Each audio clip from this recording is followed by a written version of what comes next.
Hoi Hoi, and welcome back to Titan Quest. In the last episode I finished chapter 4 and I did the Chaos Fissure.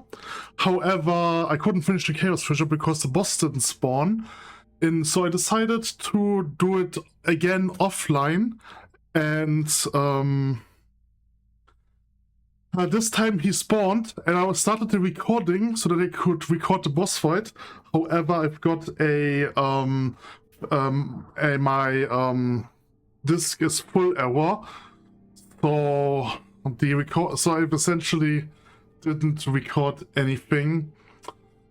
But here's the loot. There's the primordial leggings, which sounds interesting. I'm assuming that's the set item. We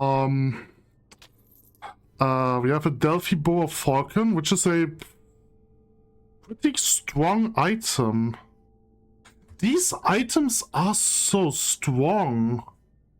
Holy shit. Oh my god. Dude, this is actually worth it. Like, these items are actually strong.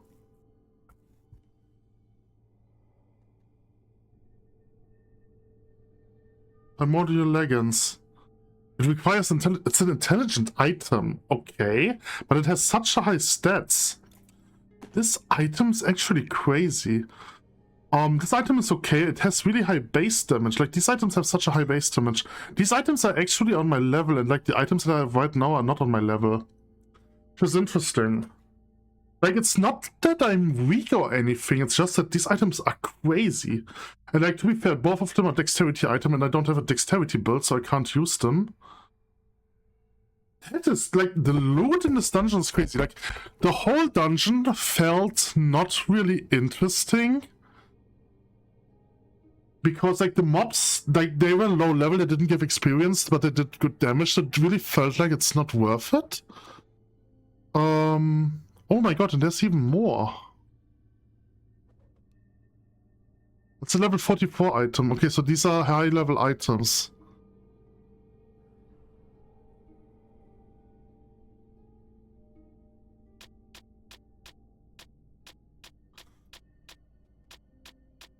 That's actually good loot. Holy shit. Okay, so I mean, I don't really want to keep those weapons if they're just generic weapons. Let's put this over here, because that's definitely items that I want to keep, and those are also items that I want to keep. I cannot wear any of those items. Like, I mean, there's the dexterity items.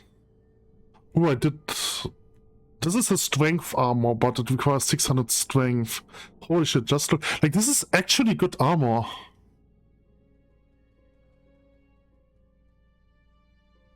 I don't know what this portal is for. I think I have to walk out of here. So let's just leave the game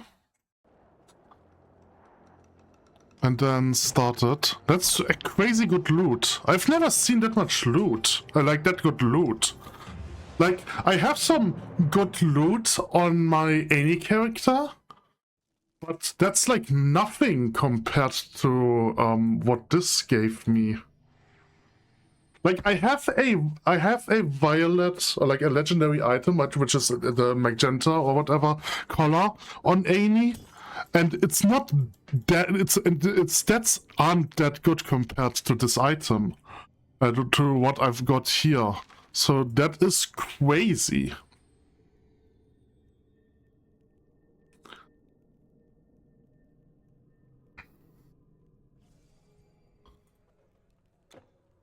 Okay, so anyway, let's go to the city of Corinth. Busy again.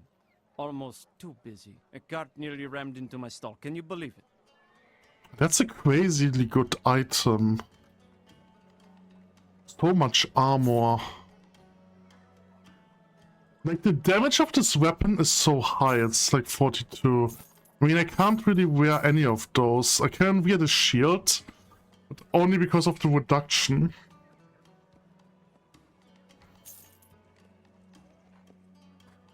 Oh.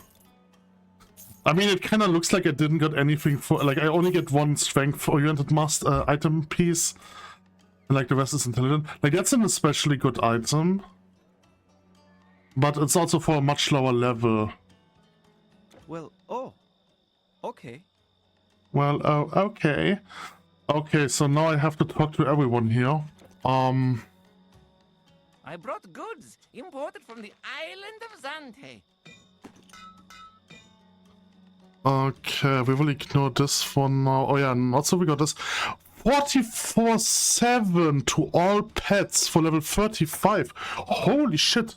I don't think I have anything like that. Plus 30 intelligent is crazy as well. Okay, you know what? This loot is crazy. I'm going to keep that, and I think I'm going to sell the rest of them. Let's put this in here for now. And then sell the rest. Okay, I kind of want to switch to my Amy, and just to show what items I have there.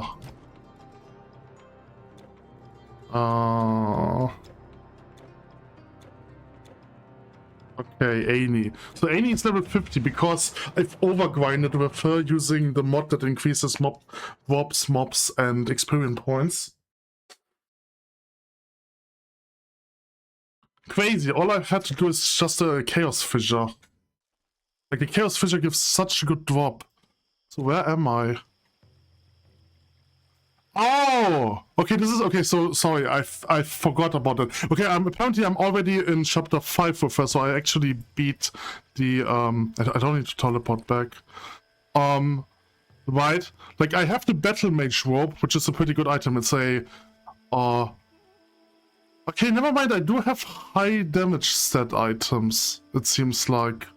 But you look at this is like... Okay, never mind, I do have good items, apparently. Captain's Signet, and then this one. Okay, never mind. It's been just such a long time that I forgot things. Okay, never mind that. So I'm assuming the items are on the level of the chapter that I am. So I've just got a lot of chapter 5 items, and like those chapter 5 items are so incredibly much stronger than the items that I've got before, which is crazy. I can't... Oh wait, I have to go to the portal. That is crazy. Like, I did not expect that power spike. Okay, so I'm assuming I will get stronger items then. It's probably just that, like, those thrown weapons aren't that great. Like, they just don't have a high damage set, and the damage comes from something else.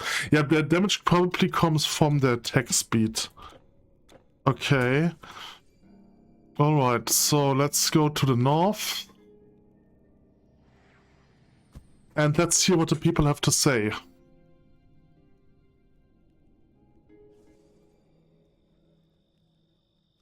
Okay, so... Okay, and now I'm curious about this here, because this seems to be new, so let's talk to Leonidas. Young warrior, it is good to see you again. I told you our armies would hold, and so they did. And not only in Athens. Together we beat those foul beasts back into the shadows. From now on, we will stand united with our Greek brethren, and shall not allow petty rivalries to divide us again.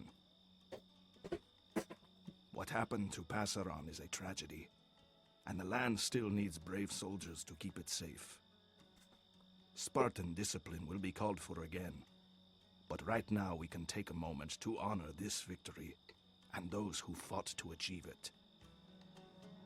I see my trust in you was warranted, and all of Greece owes you a great debt of gratitude for what you have done. Who'd have thought there was still a titan chained to this world? What a battle that must have been. Your deeds are not only worthy of a Spartan young warrior, they are worthy of Ares himself. You are a true hero, and I am proud to have known you. I am in no rush to see the fields of Elysium, but from what you tell me, it must be a wondrous place indeed. I mourn the brave souls who were lost in the fight, but no sacrifice could be more heroic. Thanks to them, and thanks to you, we can now be our own masters, here and in the afterlife. Farewell, hero. May destiny lead you to more glorious adventures. Okay, he did not start a quest to Helos, so I'm assuming this is some... This is just like I can go there if I want to. We marched down from Thessaly when we heard about the cities uniting.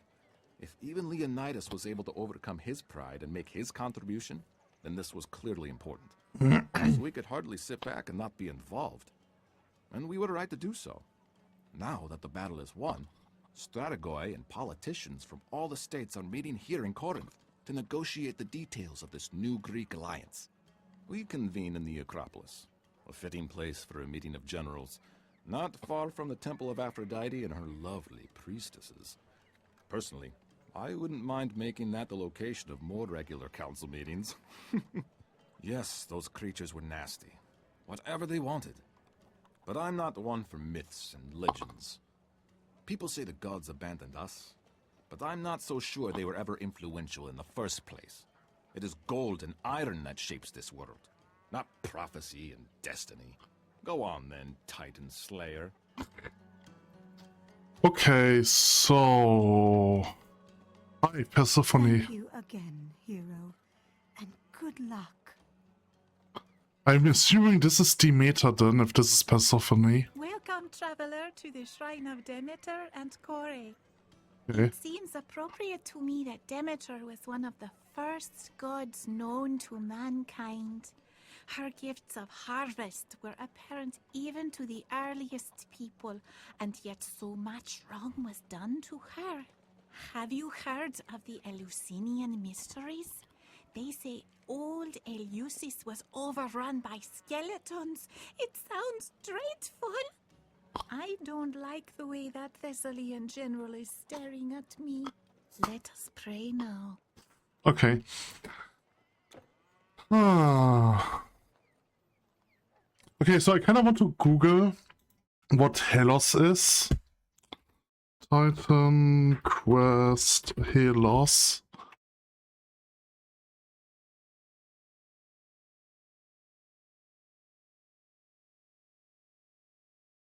Wait. Hold on a second.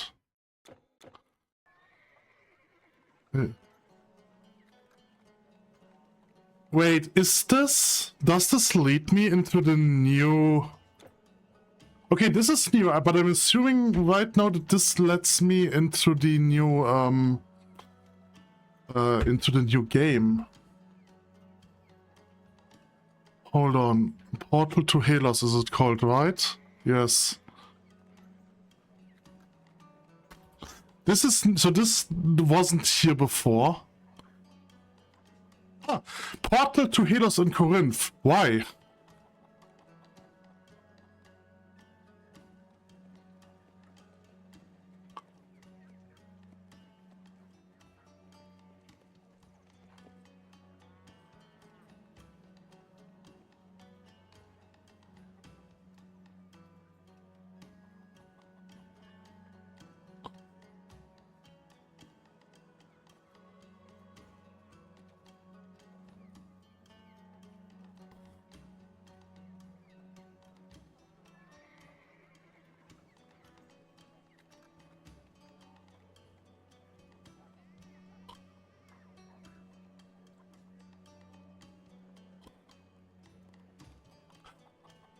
Wait, it's an oversight?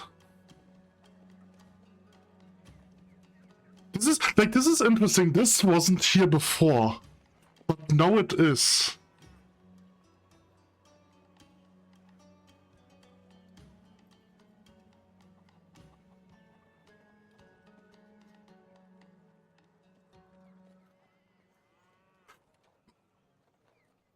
Okay, so the thing is...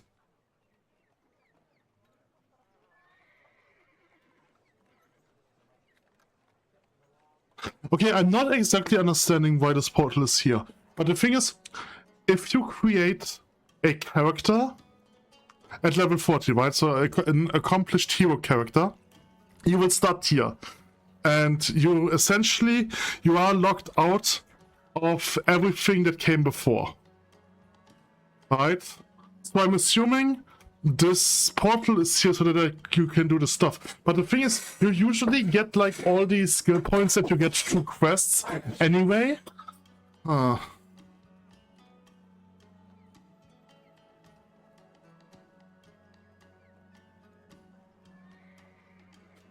Okay, so apparently they added the legendary difficulty.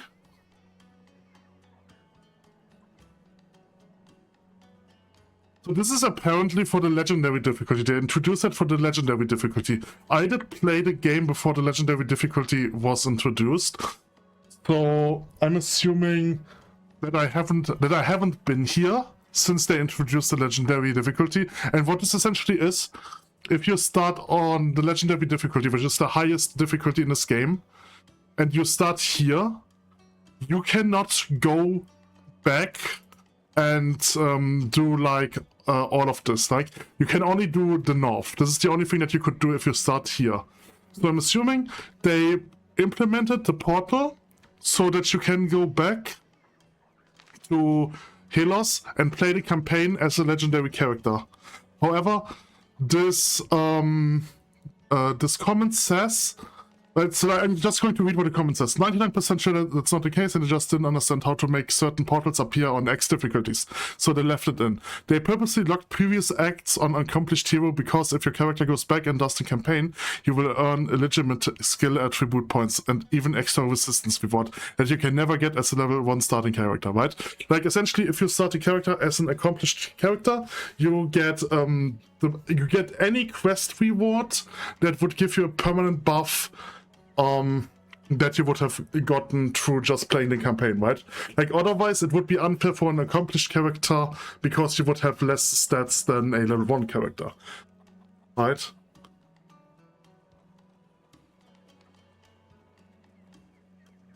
Yes. So, and they even fixed the reset player function to prevent you from glitching from lower current where the cliffs are, so that you never go. I didn't know that it exists. So the TLDRs, it's an oversight. It's only meant to exist there on legendary difficulty for legendary heroes. If you decide to want to do Act 1 or whatever. Okay, I think that makes sense. It's just weird that I have never seen this before. I legitimately thought that this was part of the DLC. Okay, this kinda destroys my idea of what to do. I thought that this would lead to the DLC. Okay, so I'm assuming that the DLC now comes after chapter 5. I have no idea what. Okay, you know what? Let's just play the game. Let's just play the game and see what's happening. Minta says you're a hero. Is that true? Have you killed many monsters? I bet my daddy is a bigger hero than you. I once caught a fish this big. What is this you're wearing? Can I have that weapon? You smell funny. You smell funny.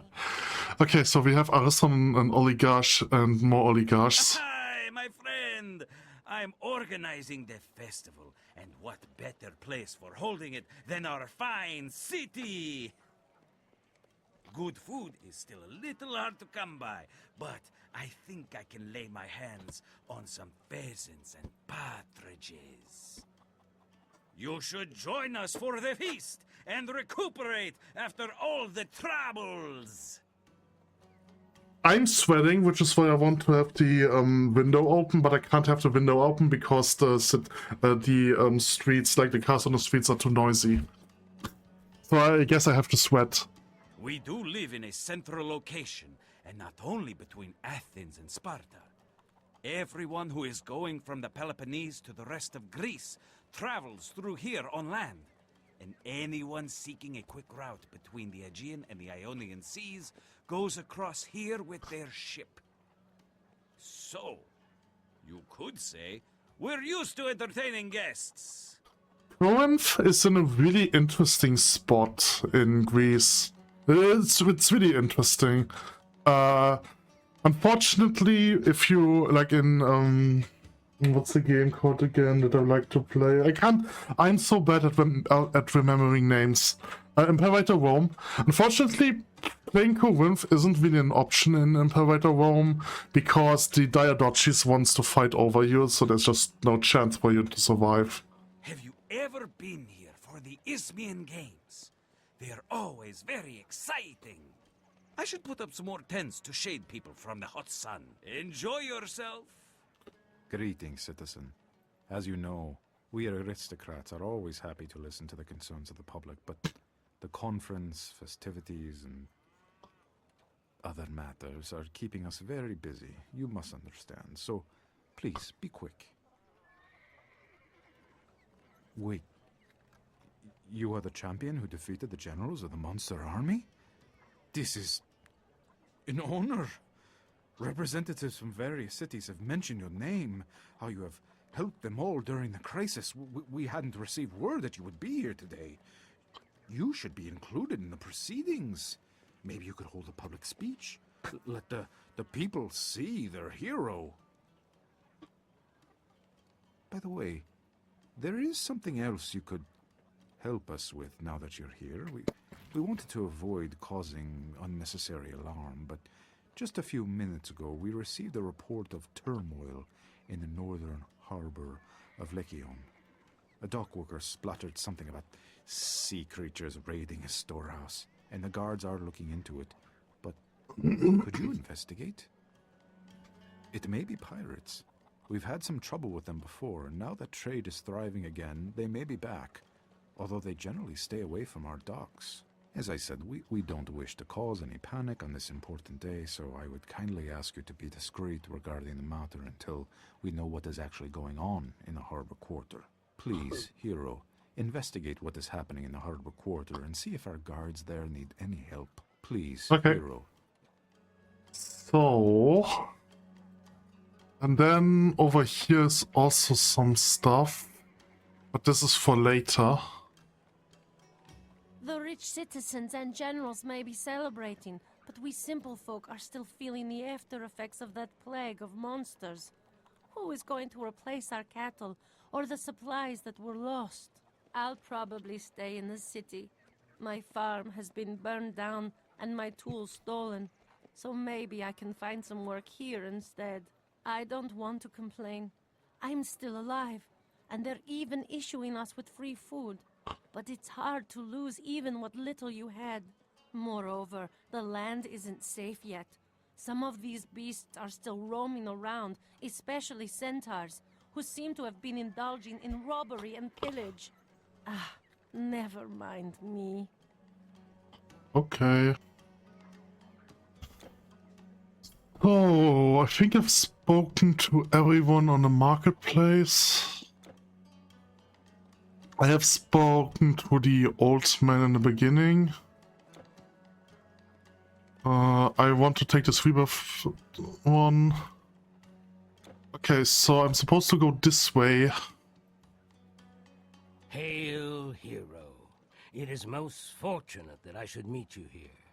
News of your triumph over Typhon has reached my ears, and also that the Olympians have indeed departed. Thanks to you, they have finally come to trust in humanity, as Prometheus himself did so long ago. It's more than I would have dreamed to see in my lifetime. Now, after the age of the Titans and the age of gods, the age of man has truly come. Though if Hades' defection has taught us anything, it is that our work of safekeeping the mortal realm is never done. It is a great honor for humanity to be left alone, but a great challenge, too.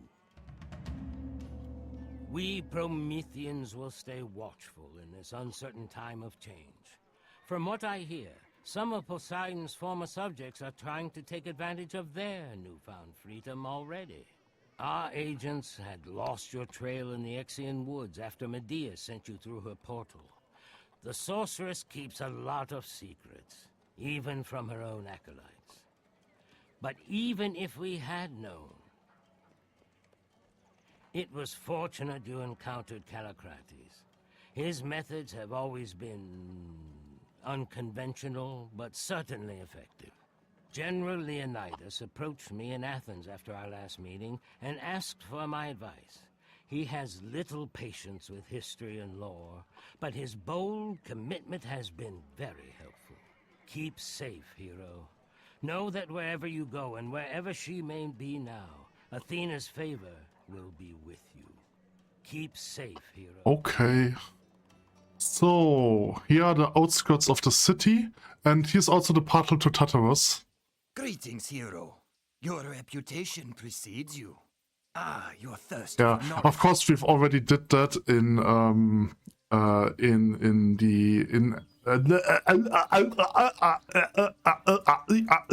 I forgot. Atlantis. Okay. Okay, so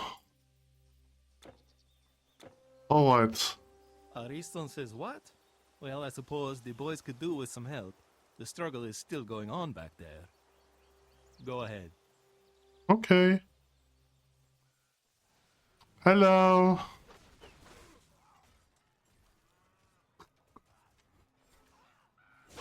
They just died. So Tritons Vaders. Have you fought those enemies already in Atlantis chapter? This trident has such a low damage compared to the items that I've got. So I am really curious when the damage spike is going to happen. Like I've got items dropped that have like 200 damage, and this one only has like 100 damage, which is so weird.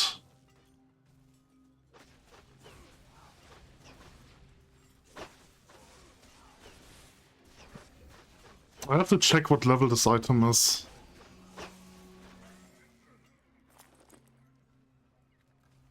It's a level 18 item. Why do I get level 18 items from level 40 enemies dropped? That's so weird. Okay, also I have like those Titanic energy potions. I can sell them, they're quite valuable, but I don't really need them. Like, I don't really need to sell them, they're like, it's not that much money.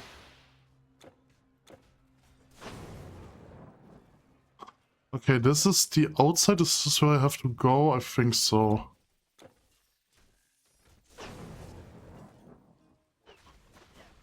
Krakinos.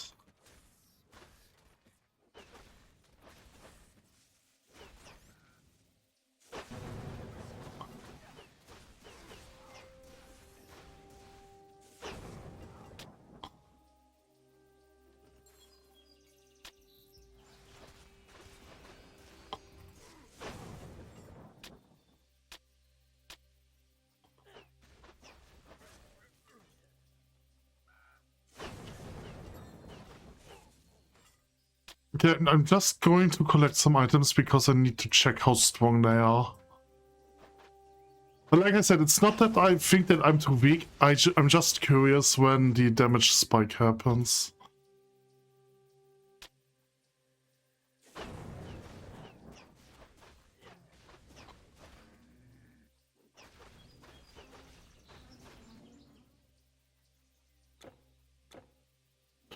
Okay, a rebirth fountain.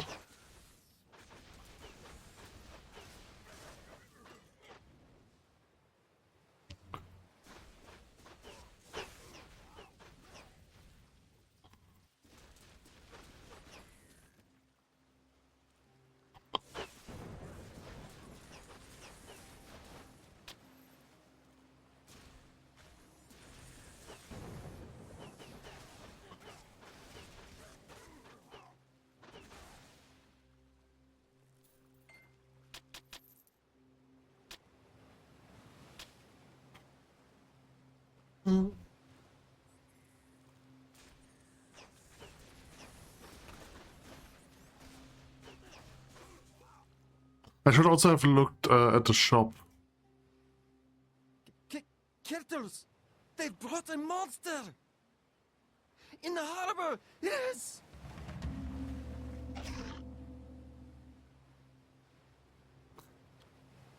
Okay, a monster. It was a seahorse.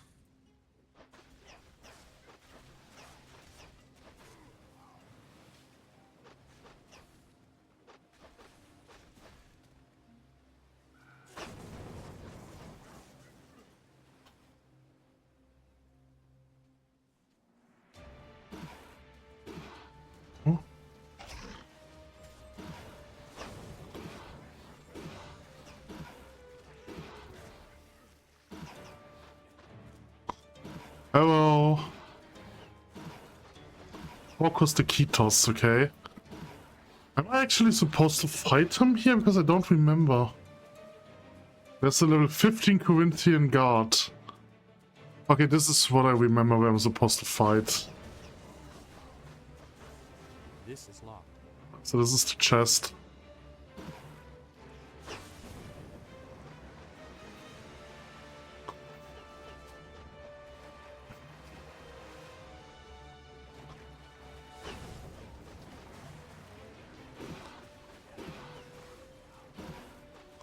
Oh, it's fighting off feasting. Ow, I'm dying.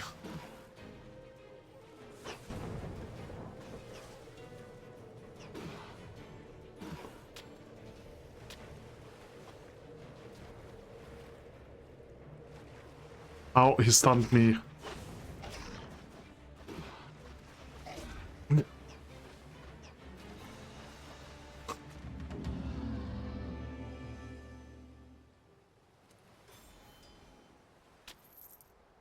Another soul prison. Okay. Another spear. It's a Twilight of Feasting.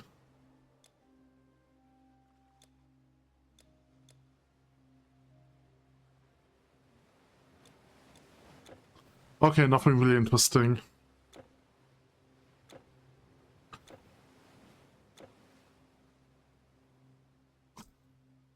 I think she was supposed to die, but she refused. Like a real hero.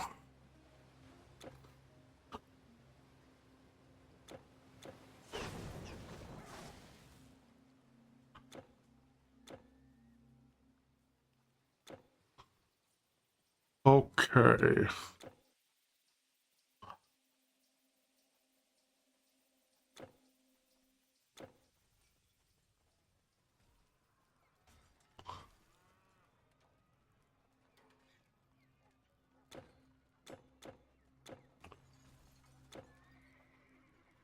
Hello. A what?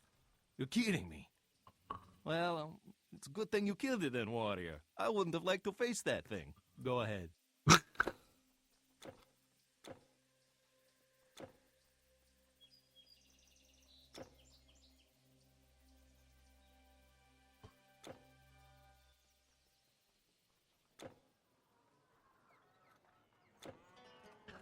Okay, now I've got a lot of crap that I can sell.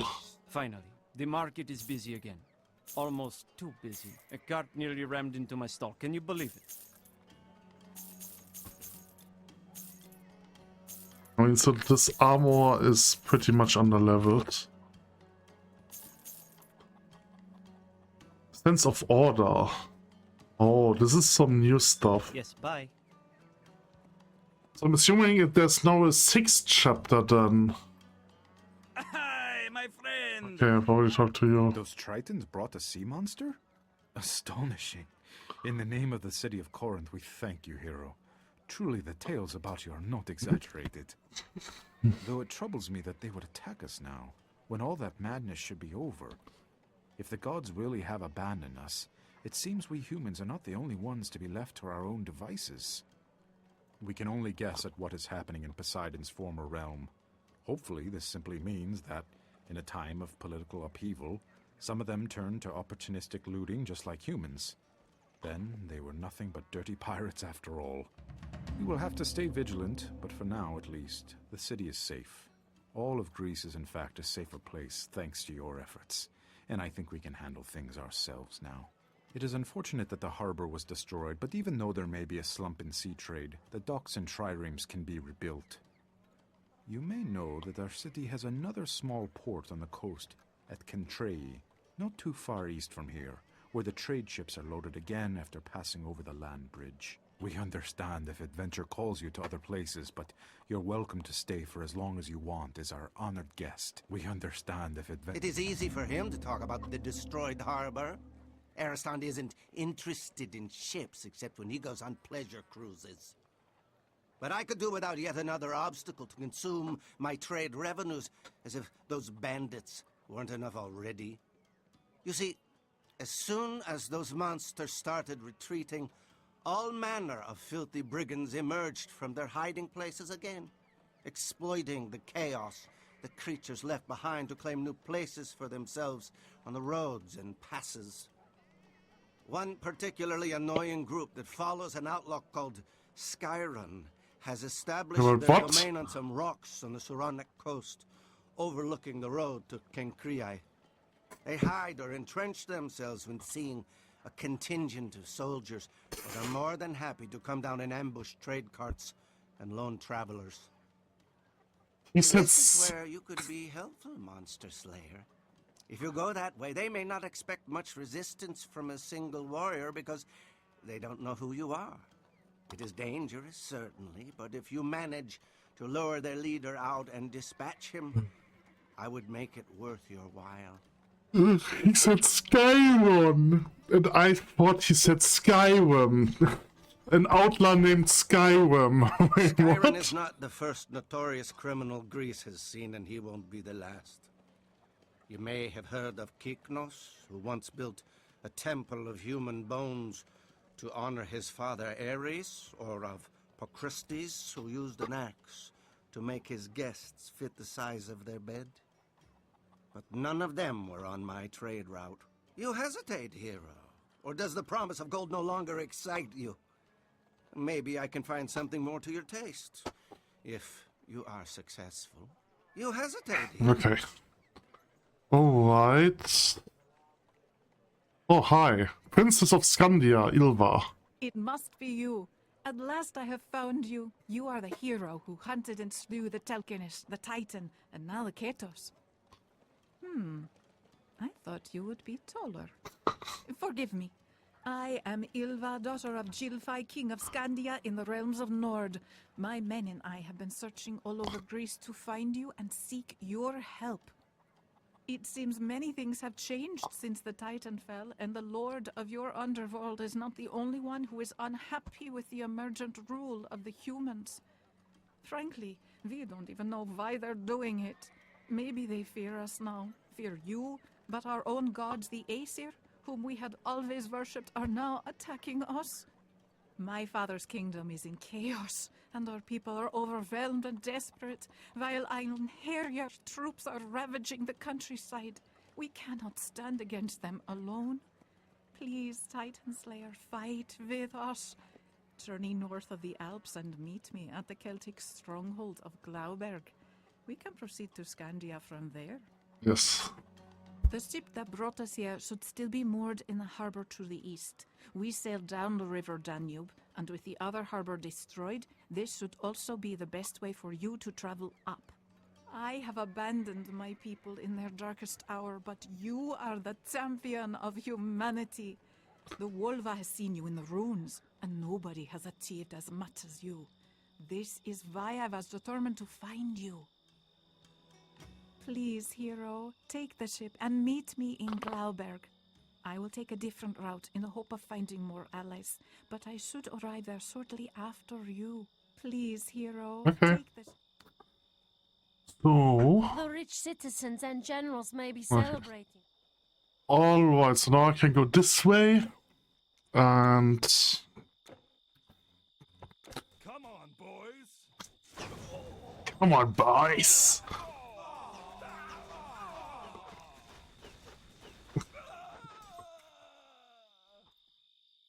Tempered Stygian Helm. Nope, it's still low level. Like, and as you can see, this will connect to some of the other areas that I went to.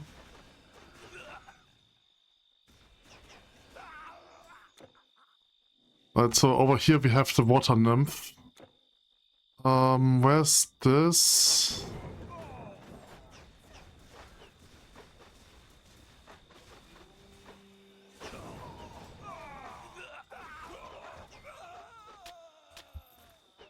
Okay, I do want to press this again. Okay, you know what? Let's talk to them first, because I think... Oh, what's that? Nothing, okay. Let's talk to them first.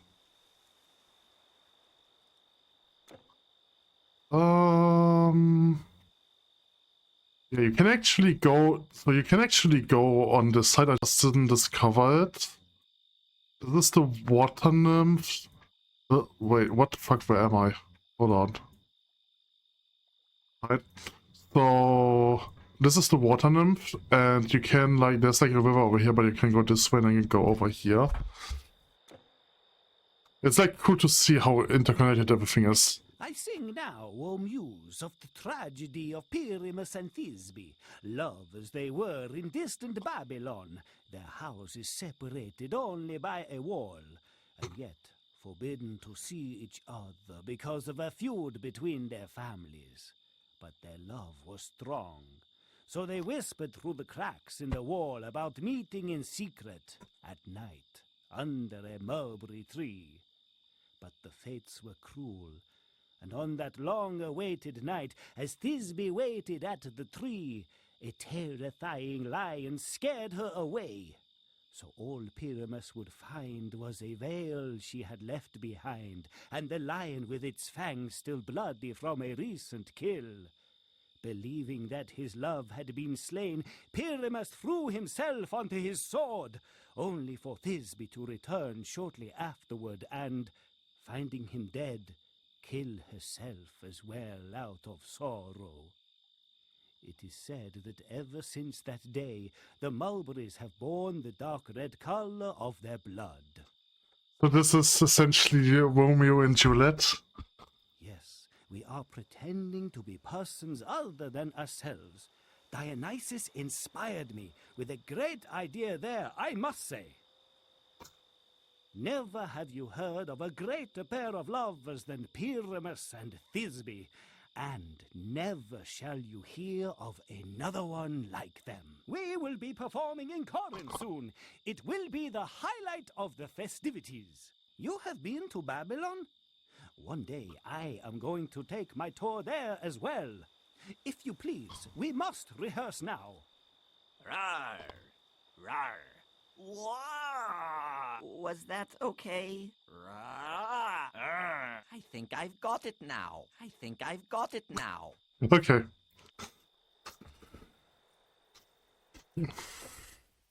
So... Ooh. Oh, more Isthmus Harpies.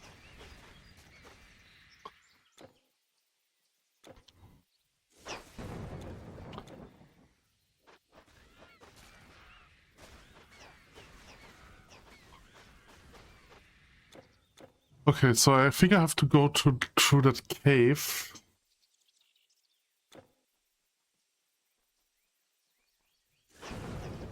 I'm not sure. Okay, the bandits doesn't seem to be here. Okay, I have to go to that cave then.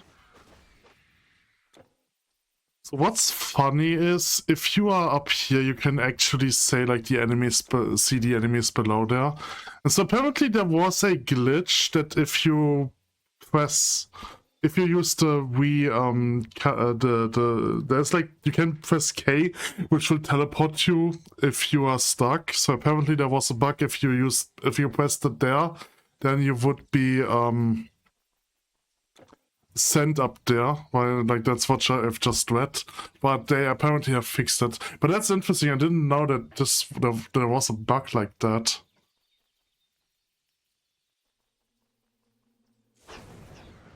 Oh, giant rats. And even bigger rats. Health potions.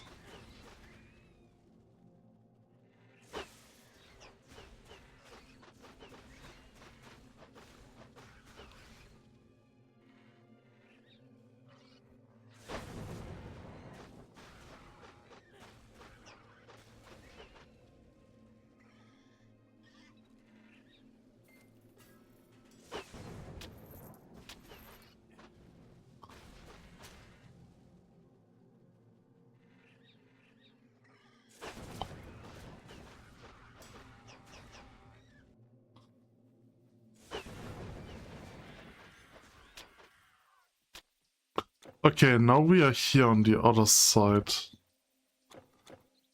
To the other side. Oh, by the way, I have to use those abilities. Fierce Centaur.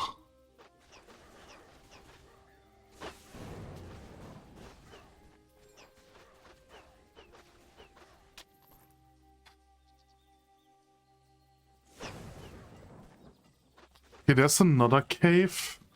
I'm not sure where this one leads. Probably just a side loot location. Yeah, it's called Natural Cave.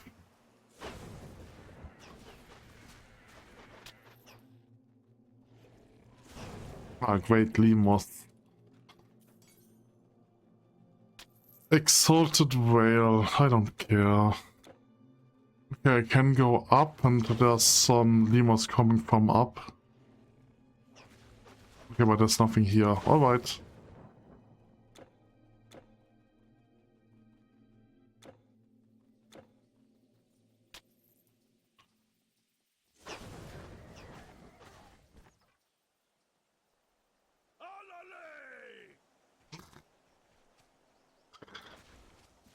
Stupid bandits.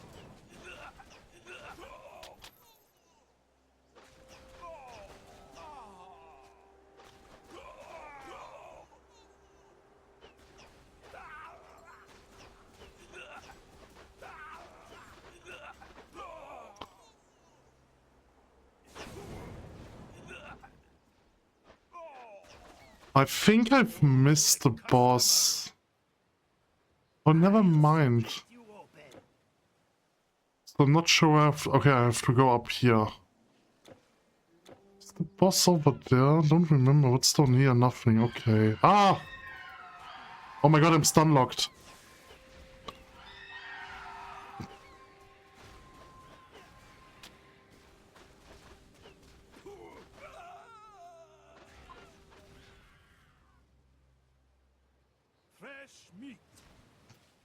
Meat is back on the menu, boys.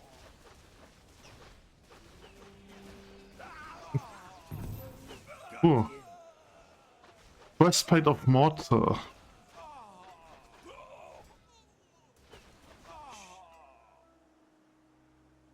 That is a new set. Oh, interesting.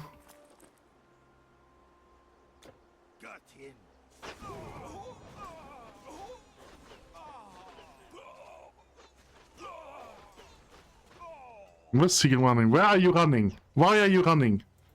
Whatever. What do you mean you have something? Oh, there was a tree in my way. Okay, it's probably not here yet. Oh, it's over here, okay.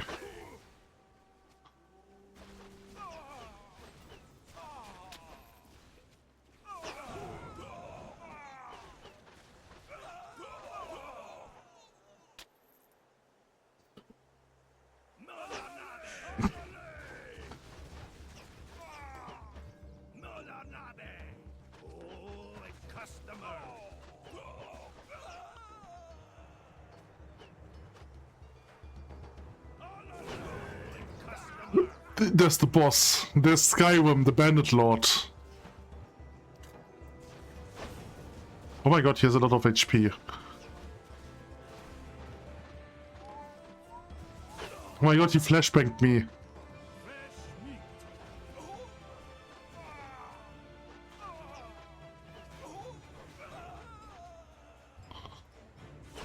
Where did he run to?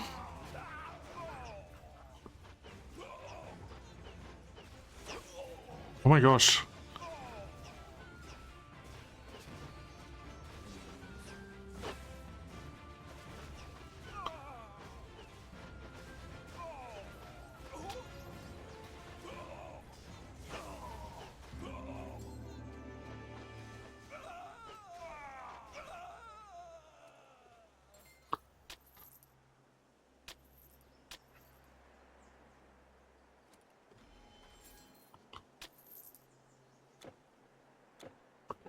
Okay, so I can't give this quest in now, but I do want to continue to Germany. Germania! Let's go to Germania.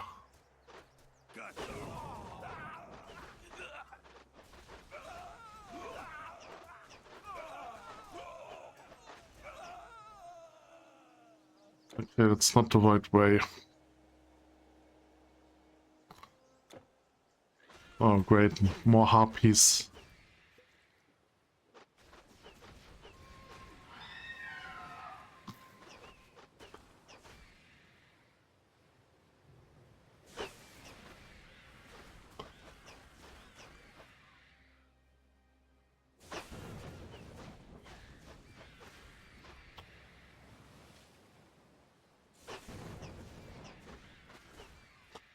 I have to keep my storage.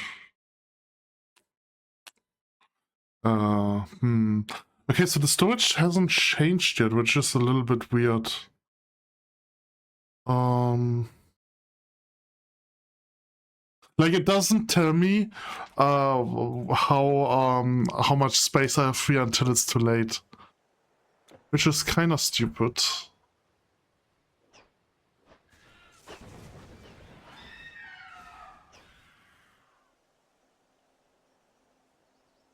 More centaurs.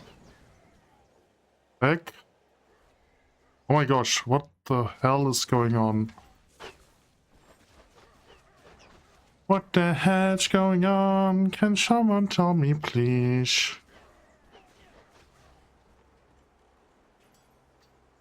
Okay, so essentially I'm waiting until the conversion of a video is finished, and then I have to delete the source materials to get some more space.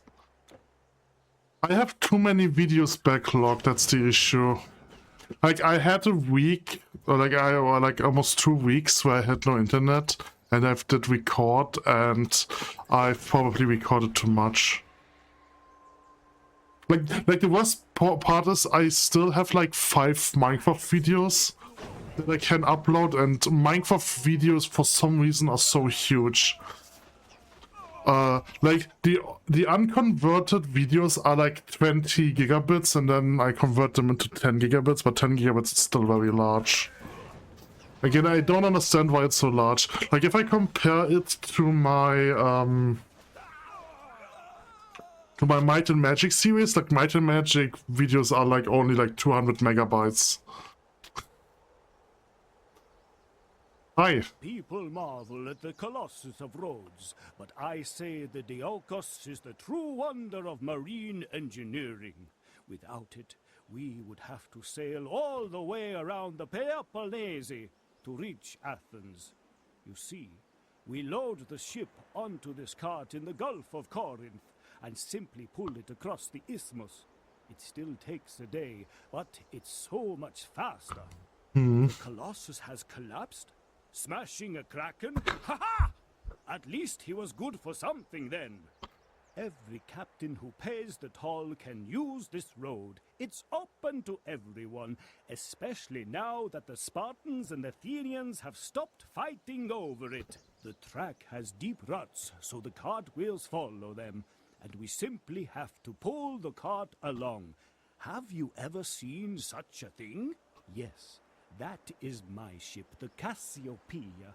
We have stripped her down a little, but she is more beautiful when she's fully dressed. We will be on our way once the workers return from their break. I hope most of them do come back, what with some of these monsters still running about. We will be on our way once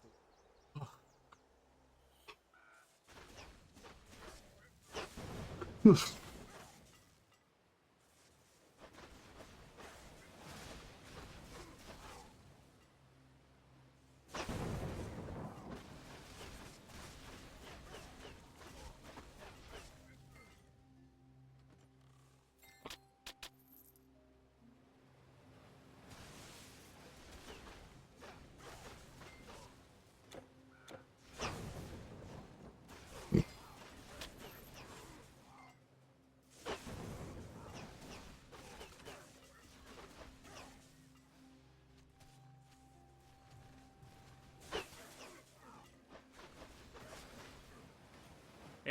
Thanks for giving us a hand there. The ships are still okay. Thank Fortuna.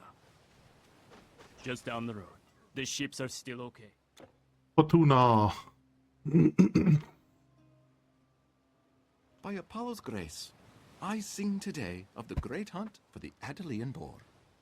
'Twas in the city of Caledon, where the foolish King Aeneas once forgot to honor Artemis in the harvest sacrifices. Insulted, the goddess of the hunt sent the largest and most ferocious boar the world had ever seen to devastate the land. It destroyed crops and slew cattle, and the terrified farmers had to seek refuge inside the city walls.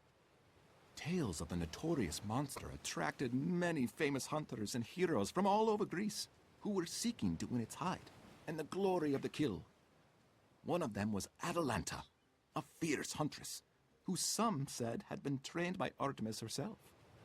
Though some objected to the presence of a woman, they all banded together for the hunt.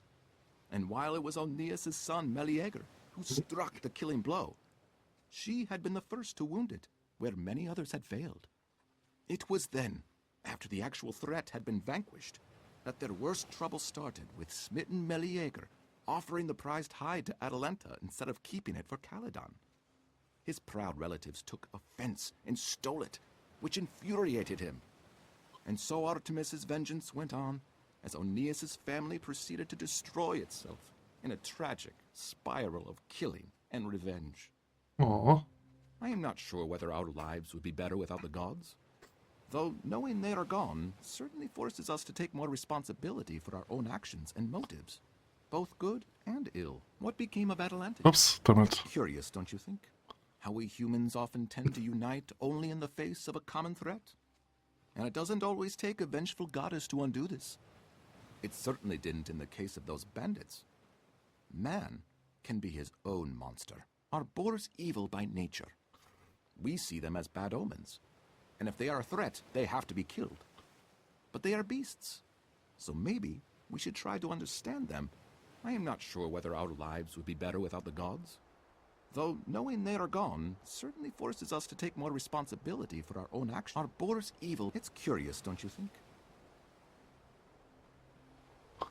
What became of Atalanta, you ask? What became of Atalanta, you ask? She lived on and devoted herself to Artemis. Later, it is said, she joined the search for the Golden Fleece. But that's another story.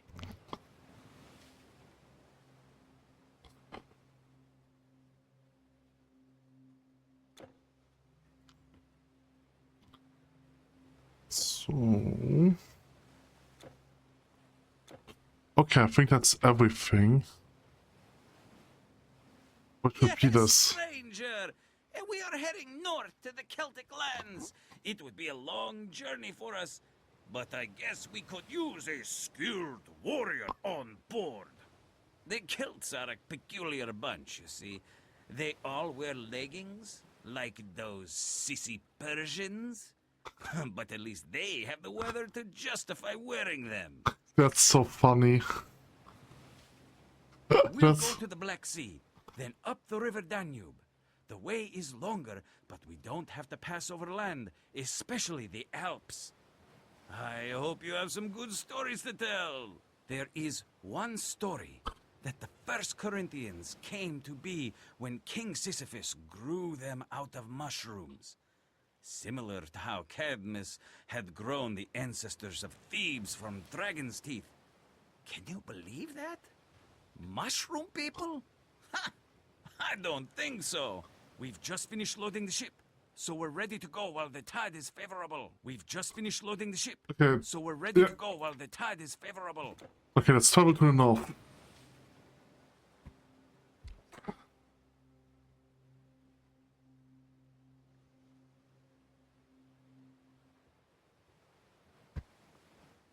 Okay, welcome to the north. Hello. Did you have a safe journey? From Greece, yes? With some good wine, perhaps? We're still loading this ship, but then I can attend to yours. No wine? Ah, what a pity. We are the Vindelici. Celts, of course, but so is everyone in these parts. Like you Greeks, we may have a lot in common, but we aren't just one people. This shipment is going to the services, for example. You may have passed them on your way here. This is the Harrenberg. Majestic, isn't it? In a book. The harbor gate is just up the road. Welcome. I really like comparing this game to Imperator Rome. It is really interesting. Like, Imperator Rome is technically the more historically accurate, but the thing is, it is like also a lot of things are just based on whatever was needed to get the game done. But like, it's really interesting to see like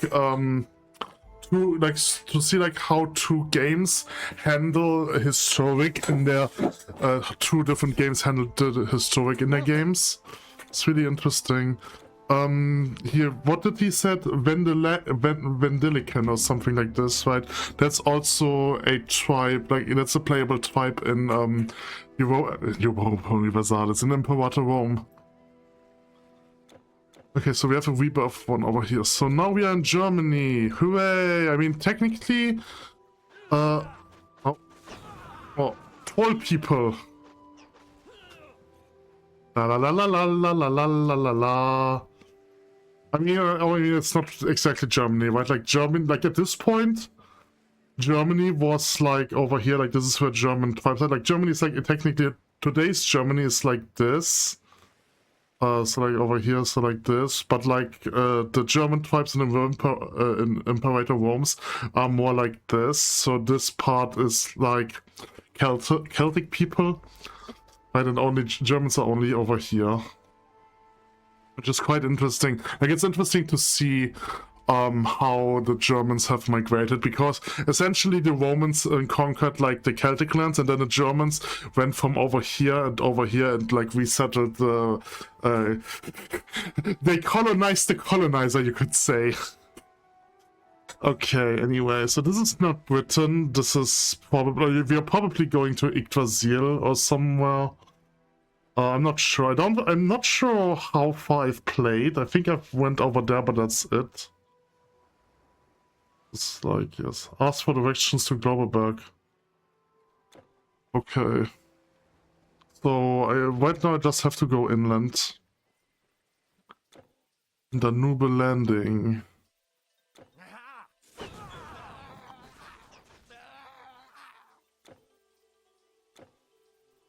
Hello, Herrick. Halt! Well, you don't look like a trader. What is your business here? Are you here to help in the mine? Just passing through, eh? Something tells me you're up to more than that. If you want to see the chieftain, his house is up in the citadel. But don't bother him, he's a busy man. The mine is run by Brogdos and Gorkun. You should find Gorkun at the storehouse. He can tell you more. Just don't cause any trouble. I'm not sure about you, but I really like walls for an aesthetic reason, and it's like really nice to see like those simple walls, and then you had like those walls. I mean, I think I've talked about it in the China chapter, but I've liked the way the walls there are designed, and I don't know, I just like walls. Walls are aesthetically very pleasing. Others might say that walls are for other purposes, but for me, walls are only aesthetic. Yeah, you. Hey, have you seen my wife Kaemin anywhere? That useless wench has been gone all day. Muttered something about food. I can't remember. But now I'm famished and she still isn't here. Great. Well, I don't know. You look like you've been around a lot. I just want to know if you've seen her. A pretty young thing, red hair and a green gown. I've already searched the marketplace. She could be at the docks to get fish, though she's also been going to the farms a lot recently. Have you seen my wife yet? I'm as hungry as a wolf. Doggy. Greetings, stranger. If you're looking for our chieftain, his house is the big one up behind the marketplace. You can't miss it. Budorix is a good leader, I think. He is an accomplished warrior who has never shown fear in the face of an enemy, and before he was elected, he held a grand feast and promised all his supporters that they could always come to him for grain when they were in need. It's true that we have large quantities of good food here. Arubinus has gifted us with fertile lands, but for a person of my standing, a guaranteed bowl of gruel can be a blessing when times are hard. At first, one of the other candidates was his own sister. She is a strong woman and has a way with words, but in the end they decided to work together and have her serve as his ambassador instead. Of course, our spiritual leaders had a lot of influence. Budurix could not have been chosen if our druid had spoken against it, and our bard said he saw him in his bull dream. But they know things we mere common folk do not. Now you must excuse me. I have 2 more sheep to skin today. Good day, stranger. Okay, let's explore. Oh, this is the mine owner. I am Gorkin, the owner of the Lemberg mine. If you want salt, you come to me. Yes, the road to Glauberg is also that way, but I'm not a travel guide. If you're going there, however, I may have a little business proposal for a capable and trusty warrior like yourself. Deliveries from the mine have become irregular recently. Something down there has kept the workers from mining, and the guards haven't been able to deal with it. I have no idea what it might be, but if you were to go and solve that little problem for me, I would reward you handsomely. To get to the mine, go past the farms outside the main gate, and then follow the road to the left. It's really not that hard to find. Okay, so this is finished. So in fears that my disc is going to be full soon, I am going to prepare this, and then I can go in here, and I think I've did those 2, yes? Yes, okay. So I can delete those 2, which should give me like another 10 GB free of space. Like, this is weird, right? Like Minecraft, like 4 hours or like 3 hours of Minecraft are like 20 gigabytes, and 4 hours of Titan Quest are only 10 gigabytes. I'm not exactly sure why there's like so much difference. It's like I am not technically affine enough to understand that. That is all. Come back if you're successful, and please try to be discreet. Salt mines. So the chieftain lives over here, I think. There's also a portal. Have you seen these walls? Oh, he's a Tuscan. Mud bricks on a limestone foundation. The latest fashion from my home in Etruria. You'll see nothing like it anywhere in the Celtic lands. They certainly spared no expense to make an impression. They are a peculiar culture, really. If the Celtic tribes ever united, they would rival any empire. But they are all too fiercely independent to do that. Yes, the salt makes them rich, but they pay us in amber. It is highly valued in my area for its healing powers, especially by these impudent separatists in Latium. I think this game plays at the same time as Imperator Rome plays. The Celts do have their own walls, which I must say are quite impressive given their simplicity. Wooden beams for structural strength in between rocks that cannot burn. Cheap to build, not easy to breach, but they do require constant refurbishment. I would indeed like to go back, far away from this cold weather. But they still need an expert to look after the walls. And Borodrix is a good host, so I am obliged to stay. I would indeed like to go back. Okay, caravan driver. East to Illyria, west to Iberia. Okay, so this is not that important right now, so let's put it in here. Let's also put this away. Then we have all of these, but I don't have space in here. I mean, so I can combine that. I can put this in here, or maybe not. I like, to be honest, like they are probably, I don't really need that many. Sure, I could sell some. But I don't like selling them because I never knew when I need them. Until next time. Greetings, stranger. I'm looking after these goods until my master, the great druid Artabuts, returns from the forest. Can So, I like, interest you in something? You can see you can sell them for a lot. But whatever, I don't care. I wanted to look at weapons. So we have some throwing weapons here, but these throwing weapons are still like such a low level. I mean, to be fair, the level of the item is not determined by the strength. It is determined by the stats, by the skills that are on there, right? So like, for example, this doesn't have a level requirement. It just has stat requirements because it doesn't have an affix or prefix that requires level, right? This one has level 8 probably because like the 11 dexterity is a level 8 affix. And then there isn't really anything else here. Goodbye. Good boy. Hail, Goodbye, soldier. boy. I see you have come a long way from the south. Are you looking for a proper fight? Or some proper leggings?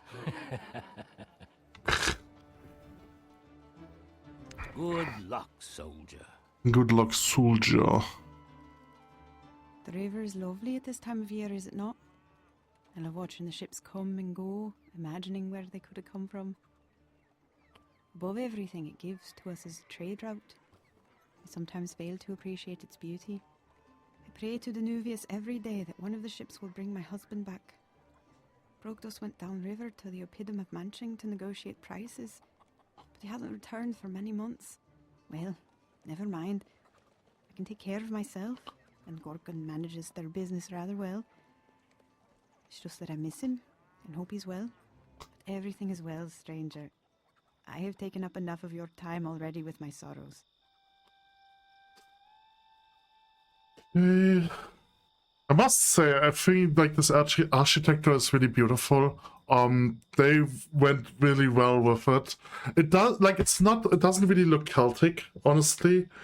It does look a little bit too modern for Celtic building styles. Like this essentially looks like 200, like it looks like something Germans which has been built in Germany like 200 years ago.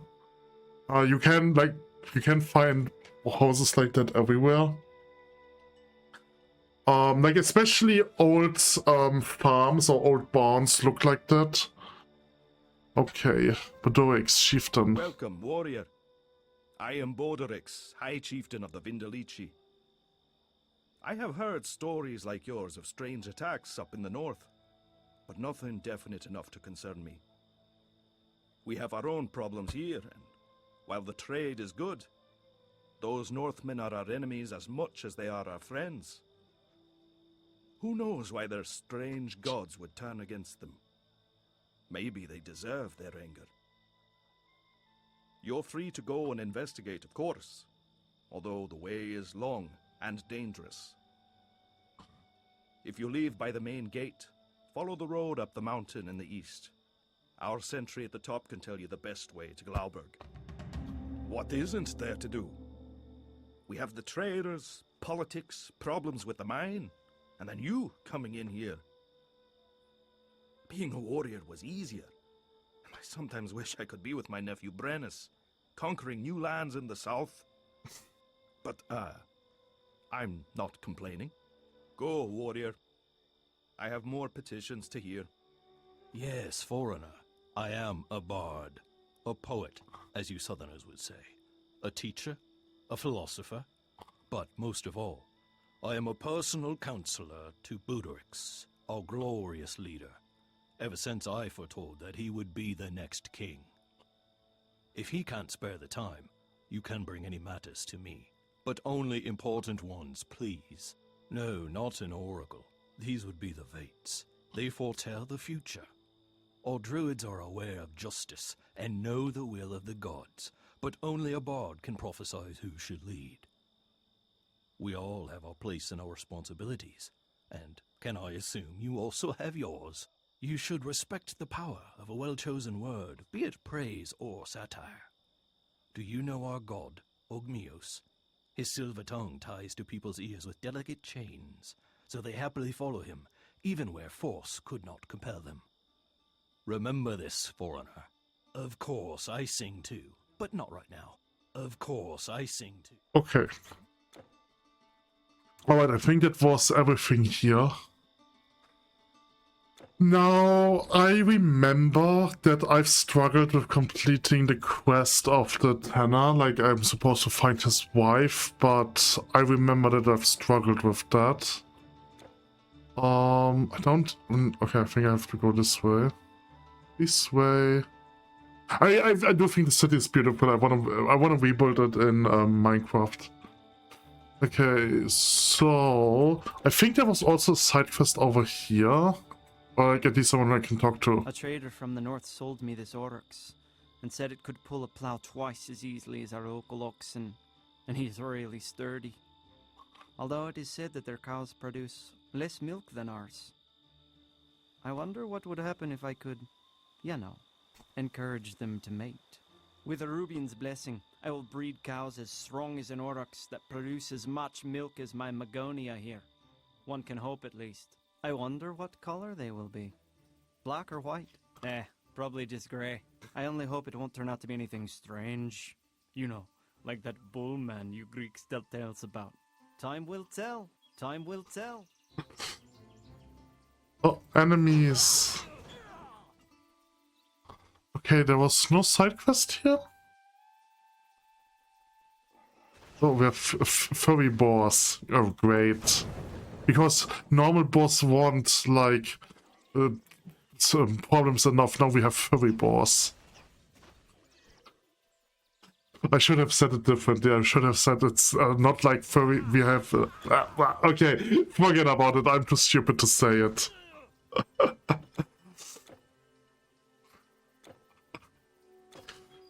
Okay, so there are lots of paths.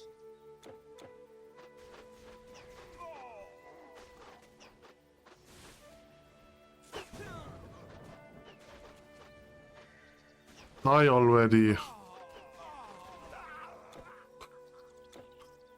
Okay, there are more enemies. Let's check all the roads. Okay, this road leads to nothing. I will have to explore the map a lot because I don't know where the quests are. Like, I almost know nothing about this chapter.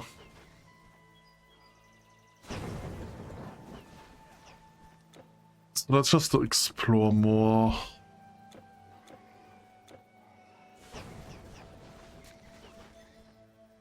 Boar hide.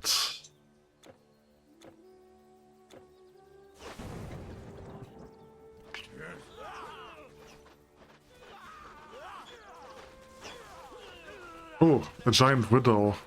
Oh god, trolls. Oh, I could do the Prime Wars. I think the portal to the Prime Wars is in this chapter. I did the Prime Wars once. It costs 10 million, but I do have enough money. I don't know if I have the Prime Wars. Oh, I need to check that. If I have already the Prime Wars, then I could just use it again.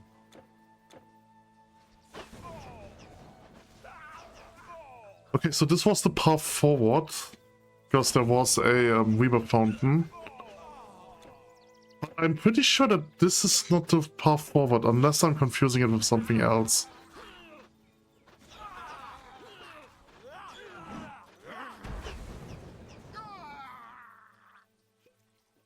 There is a cave, I think that's the mine. Yeah, like this is just the mine. Our work has always been hard and dangerous, but I've never seen anything like this.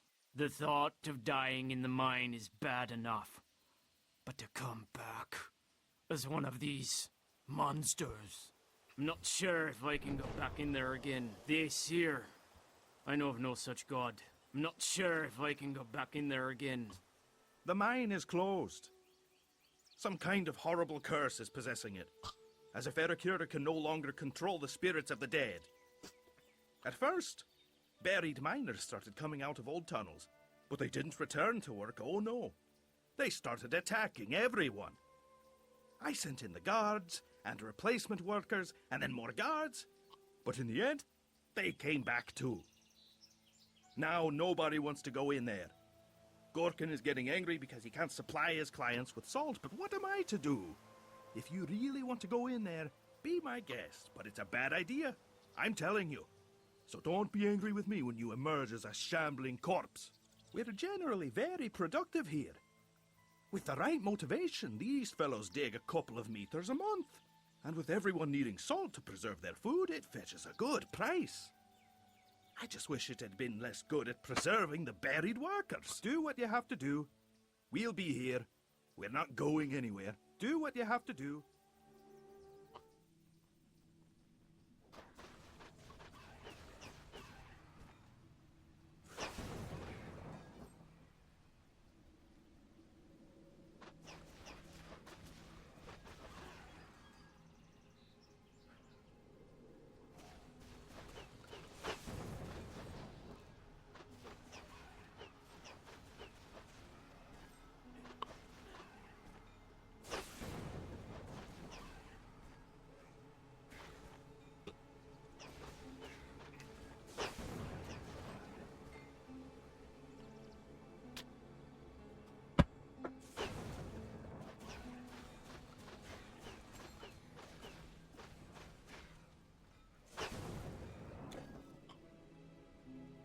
The creaky ladder.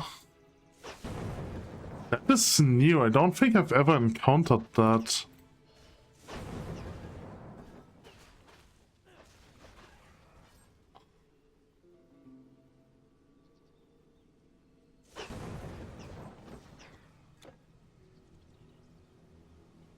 Can I get there, or do I have to go to I probably have to go to the lower area. I'm just going to run through here.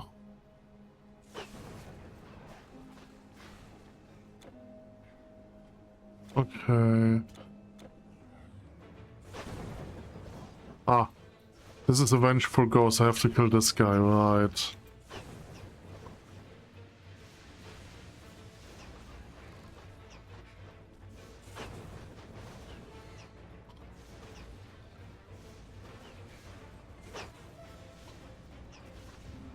Okay.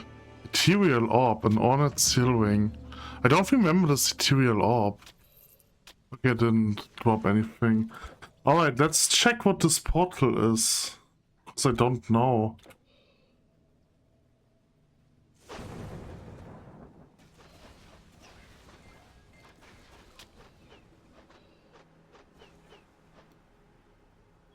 Return to the surface?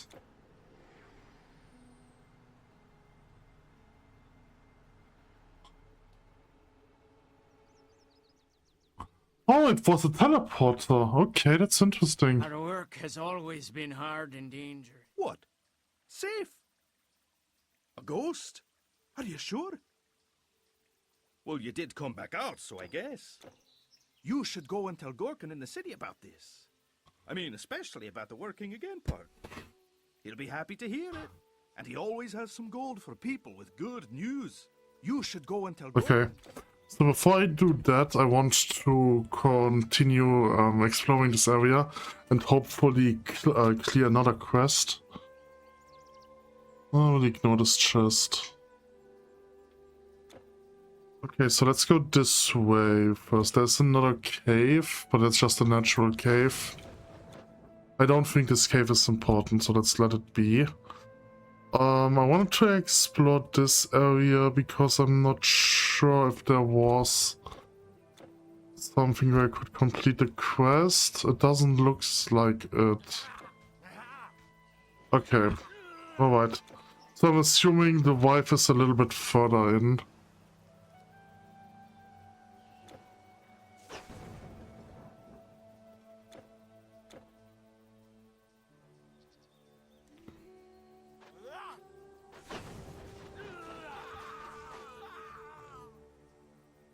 Lemberg.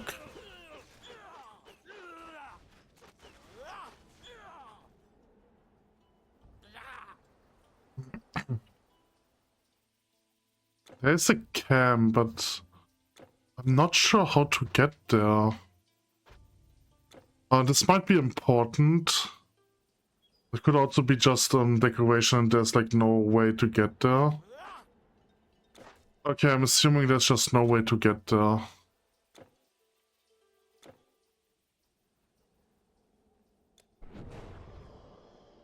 Where am I?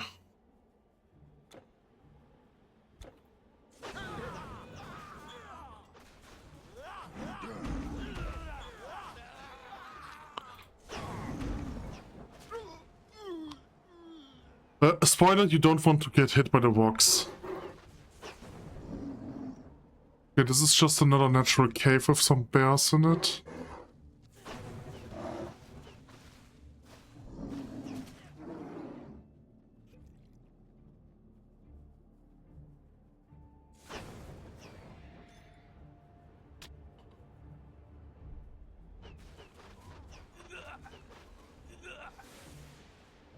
Stop stunning me.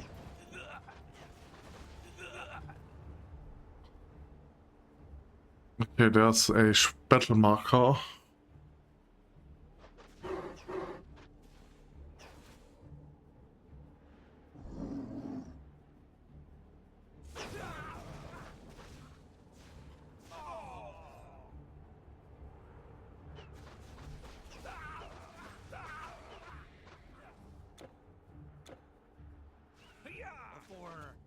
The eagle. We are fighting eagles.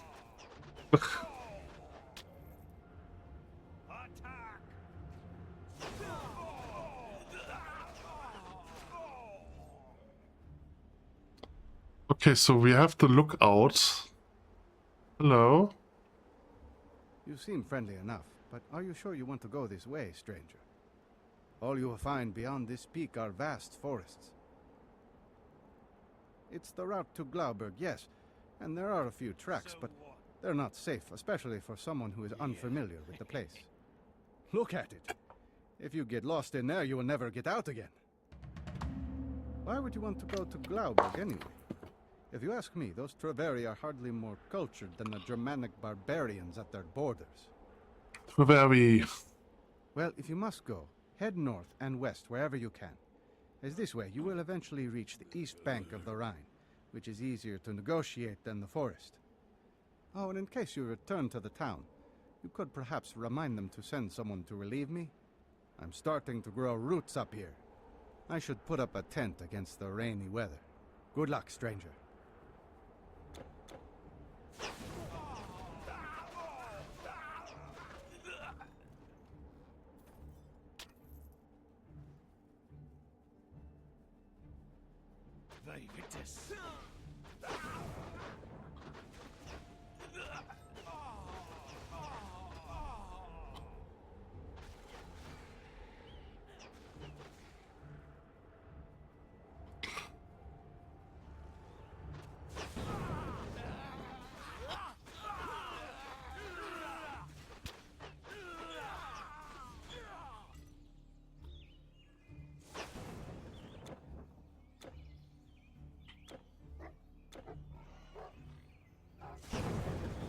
Oh, I think that's the wife.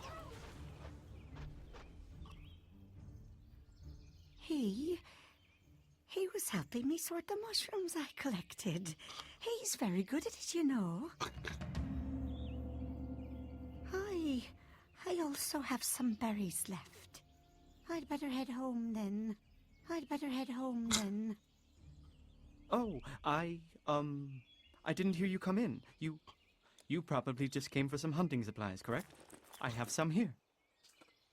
Ooh, to 1+1 to all skills in wound mastery. That would be really great, but like the stats just are not good enough. Okay, so now I can head back to Heuneburg.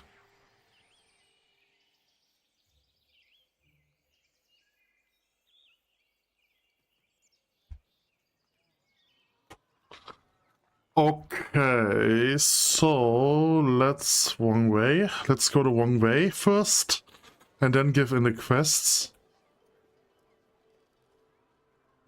So, you've cleared the mine? Good. Very good.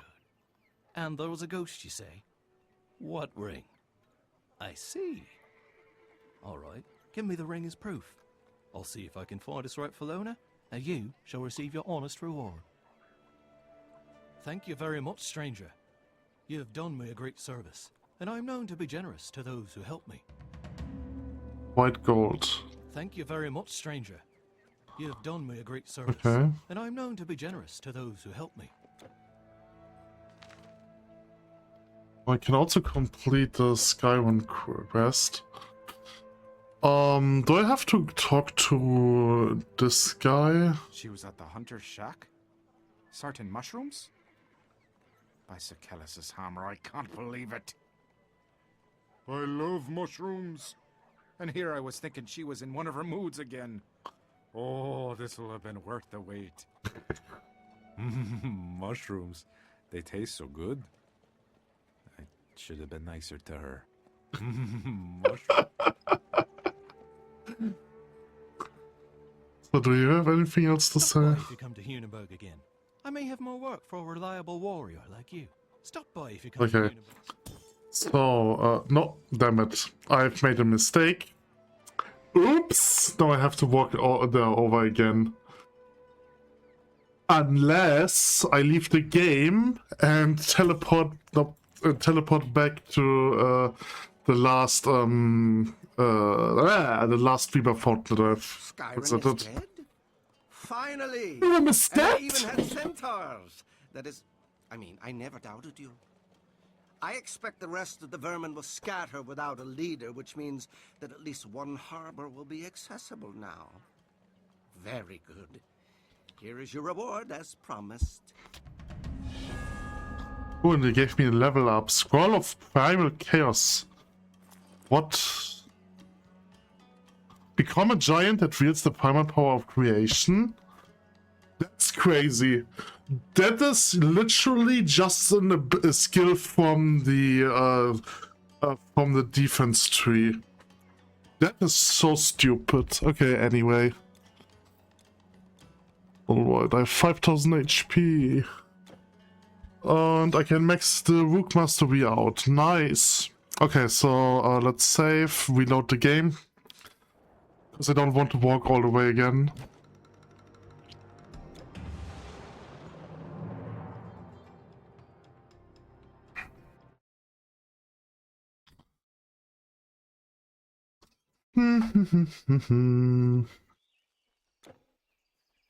Okay, so let's kill these guys.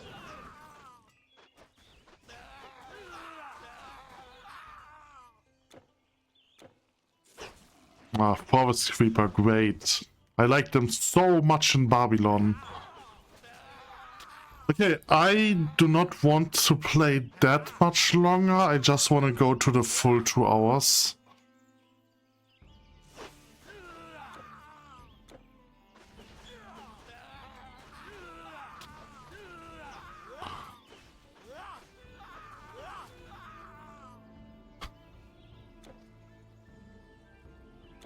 Oh, look, it's a water spirit.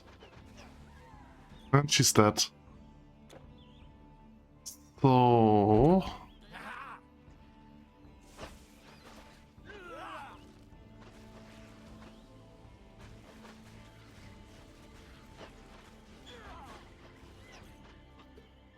Okay, there is a cave. I think I get to this cave if I follow the waterfall. And I'm curious about the cave. The waterfall, yep.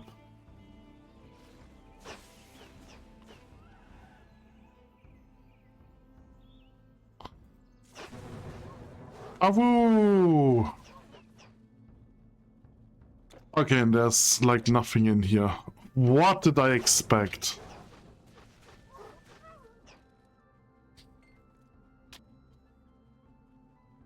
It's so weird seeing all those caves with just nothing in there, just like some loot rooms.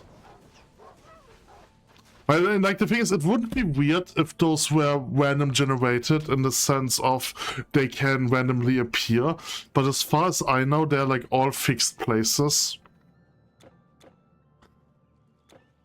Which is just weird.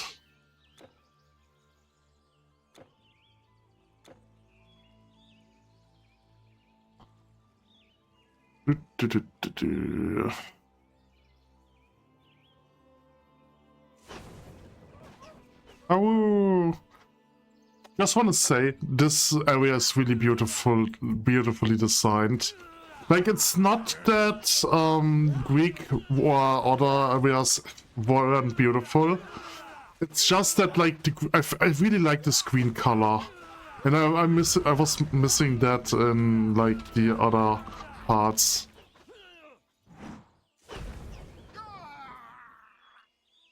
Throwing eggs of lightning.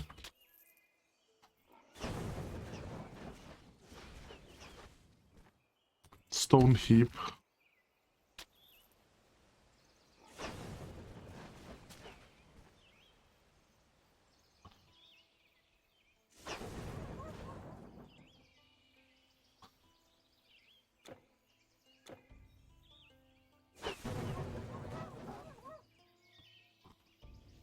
Okay, another stone. Yeah, another river fountain.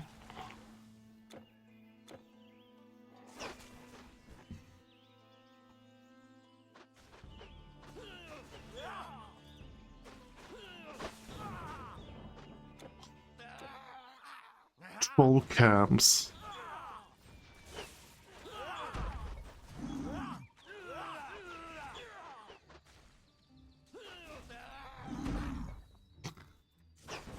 Oh! Nope! Okay, I was scared for a moment. She might have stunlocked me to death. Because I remember that happened to me once.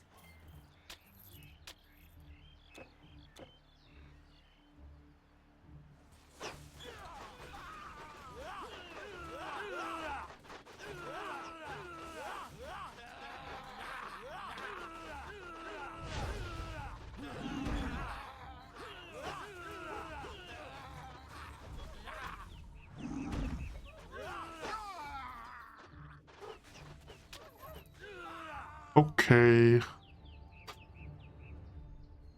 So if I follow this path, there is another rebirth fountain, so I'm washing through the areas. I'm pretty sure that I've missed a side quest. I remember there was a side quest with a golden sickle.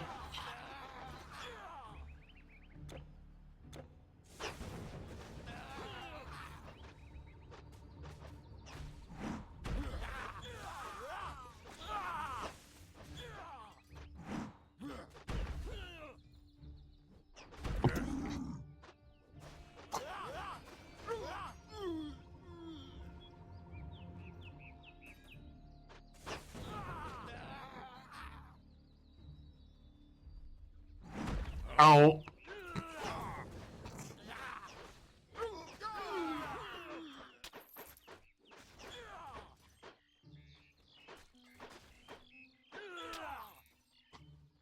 Okay, there's a cave. Let me take a short look into this cave.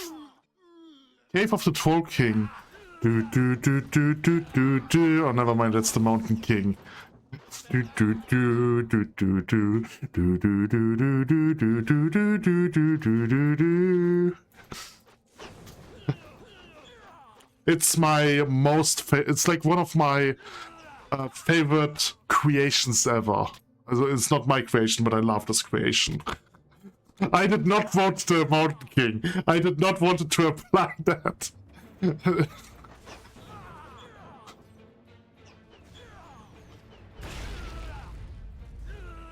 Do do do do do do do do do.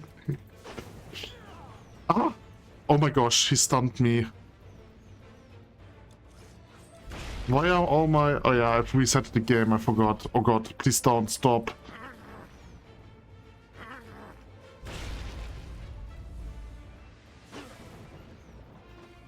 He has so much life, I'm dealing like no damage. Ow, and he's stunning me.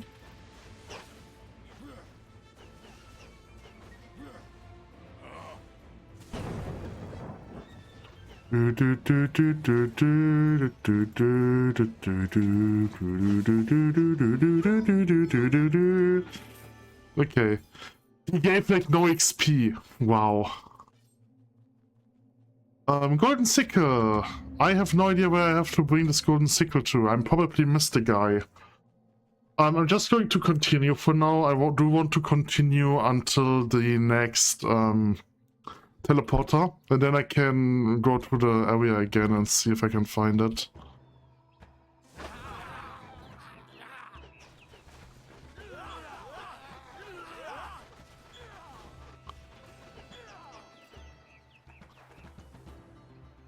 Cave bats. Deep forest. Okay, so this is the area where you have to use the prime rose. I remember this. I will check if I have the prime rose. If not, I mean, to be fair, I should probably also show the locations for the spell pieces. I've showed one location. I do know that there's another one in Egypt, but I don't remember where the third one was.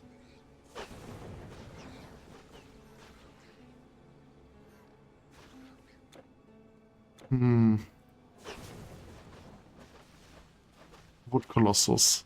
It's a Strider!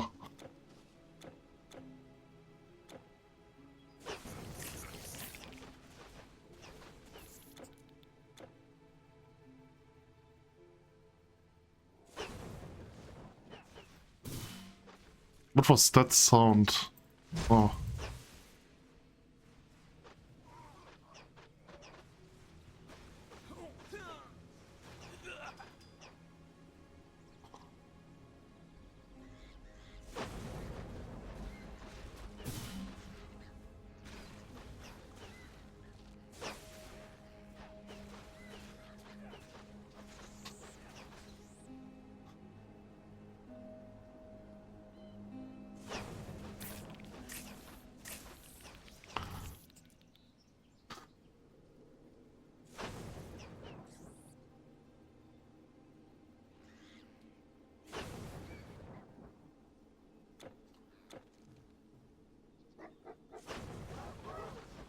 Ow!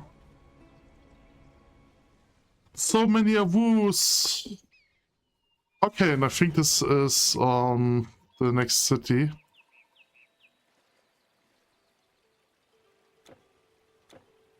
I might have to explore a little more, because I remember there were a lot of side quests here. Well, not a lot of, but I definitely missed some side quests. Also, this is not exactly the next city, not yet. My bad. I think there was a side quest somewhere along the coast. After like those water spirits. Okay, there wasn't one over here. I'm a little bit impatient, that's why I'm running through the areas. Oh god, I'm dying. Okay, let's ignore them. Your journey ends here. Why? Oh, he's an Aina hero. Halt! We are Inherjar warriors, the personal guard of Woden himself. And we have a message for you, foreigner. He does not want you to meddle in his affairs. Turn around now and go back to where you came from, or die. Die then! Okay. That's so mean of you guys, I'm just a tourist.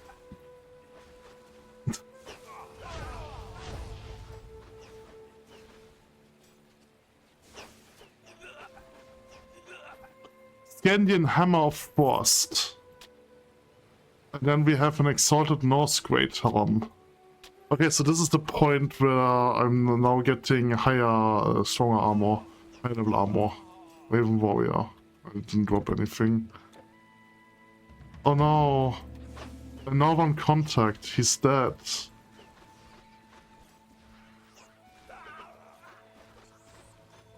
I've completed a quest.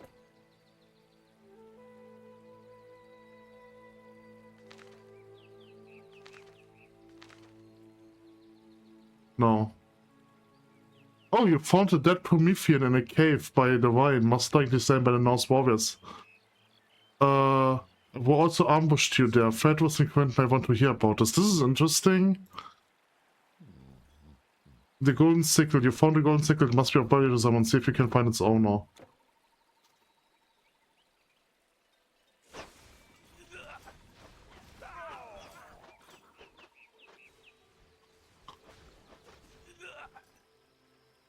That Promethean.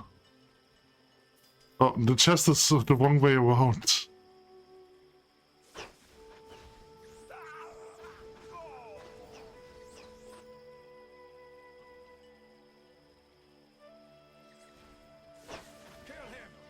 Kill him!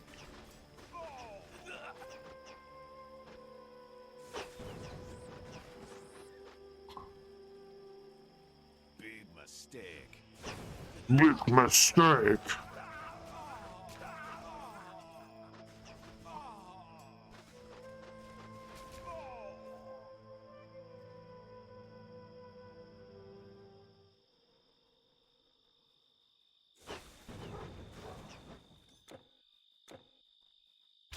Lupin claw. Okay, there's another coast. So let's check if there's... Oh my god, there's so many of those. There's so many water spirits along the beach. I wonder why.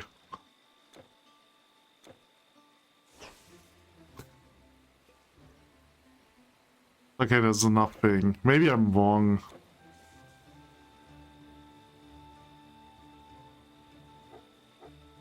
Okay, there's more coast. Never mind. Maybe I'm not wrong.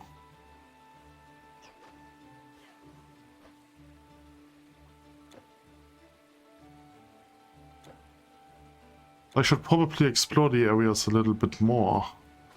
There's a camp. I think this camp has nothing to do with the side quest that I'm believing in. Ah! Stop stunning me! Okay.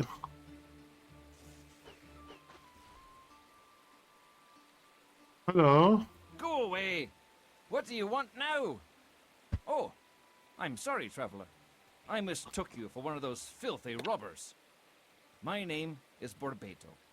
I built this vineyard in an attempt to grow our own Celtic wine here on these sunny slopes.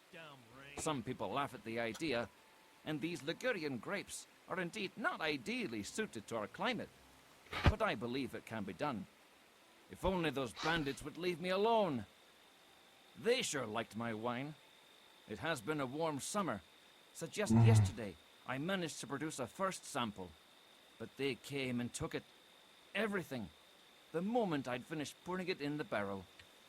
Now they're probably sitting somewhere in the bushes getting drunk on my wine. The wine I wanted to present to the prince. It's just not fair. As you may have seen, most people here aren't particularly fond of foreign foods. And we do have plenty of our own, with the exception of good wine. It's all the rage. The nobles can't get enough of it. Growing the wine may be difficult in this area, but so is buying it. Traders find plenty of customers closer to home, between here and the port of Massalia. You look like you come from a wine-growing area. Do you have any practical advice for me? Maybe it was a stupid idea. Maybe it was a stupid idea.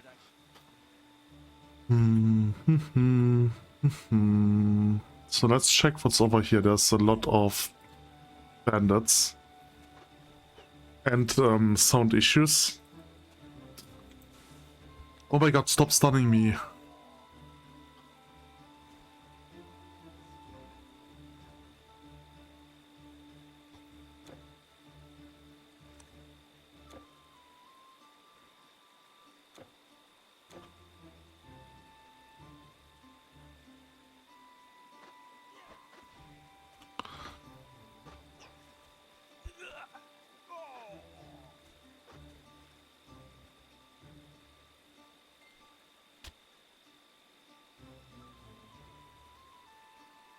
Ooh.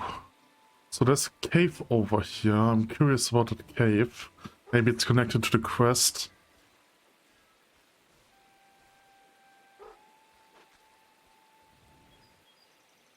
Okay, there's a quest item, so it might be the wine. Having no sounds is so eerie.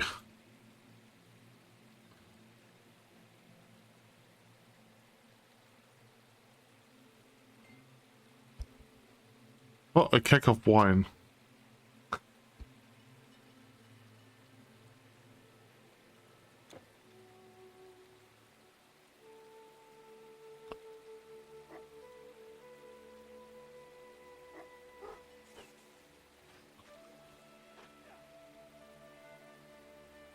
My wine!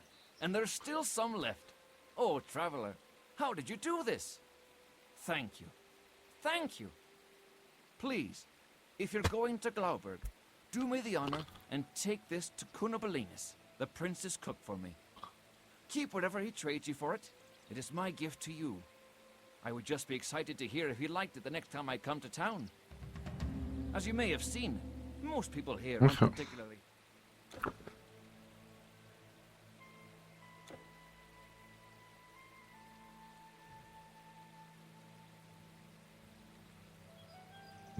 No sounds is so eerie.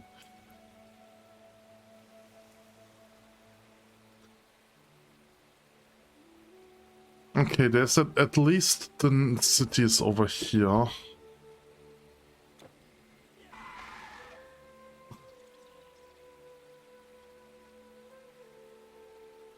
Medium Glaubenberg. And I really like this earthworks. I love walls. I love earthworks. I grew up in a city that has earthworks, and it's really like it's an amazing experience. You essentially just walk, like they have as well. They have integrated the earthworks into the streets, so you can like walk from one end of the city to the other one just by walking on the earthworks. And it's like really cool because on the one side you have like just like housing and stuff, and then on the other side you have like a hill, or like not a hill, but you have the opposite of a hill with a lot of forestry. It's really beautiful. Hail, foreign warrior! Unfortunately, I come to win glory in battle. Unfortunately, shut Within up. the domains at our borders, there are enough heads for everyone to collect. Unfortunately, I don't live in that city anymore. Do I want to use this? I mean, it's not like it's actually better. So, Trollbasher, I will keep this one. Okay. Go, warrior! So, we have the teleporter. I want to use this time to run through the area again. So I'm pretty sure. Damn it, there's so much. So I've started here. I've got...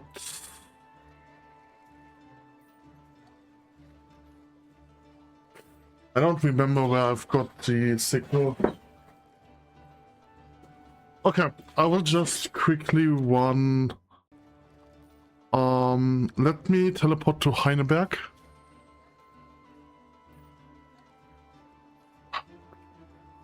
And I will just quickly run to the area again. It's so unfortunate that it's like in the middle between those two areas.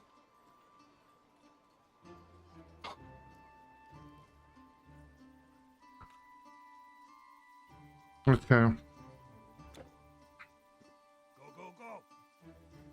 Okay, that's not the way forward.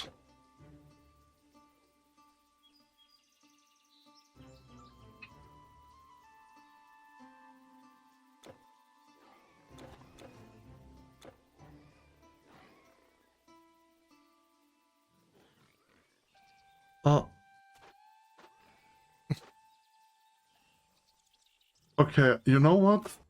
I'm going to do this offline and then I'll start the next episode at where I have to give in the quest. Hoi Hoi! So I've did some backtracking. As you can see, I am now at the Druid, which I need the golden sickle for. And yeah, he was essentially... I think I found the golden sickle over here, and he's essentially over here. So you could have found him before finding the sickle if you were to fully explore the area. Let's talk to him. So you have found my golden sickle in the cave of that troll and killed it? By Tutatus, you must be a formidable warrior. Let me see how I can reward you. Thank you again for retrieving my sickle, wanderer. May the gods favor you. Ah, I'm sure Morkant is thriving in my absence. He's a good lad, quick to learn, and will make a good druid. He just needs a little more confidence. Our golden sickles are not just a symbol. They're the only appropriate tool for cutting mistletoe from the oak, and at the right time. This way they retain the greatest amount of magic. You southerners think we are less learned because we find our gods in nature, and that we can't write because we transfer all our knowledge verbally. Not so.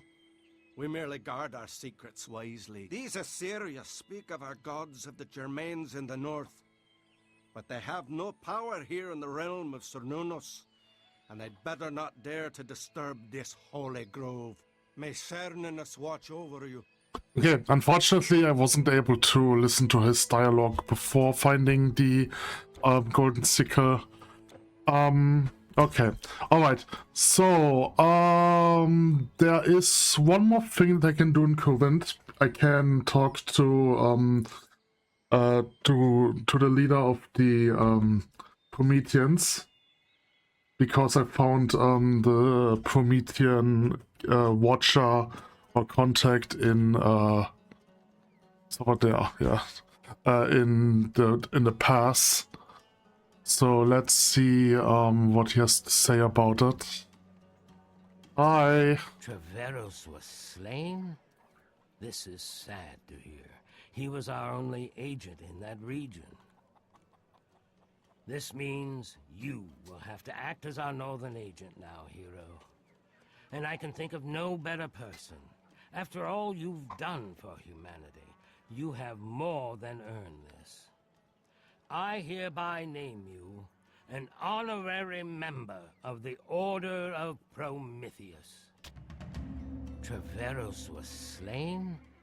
This is sad to hear. He was our Okay, only... he just says the same again.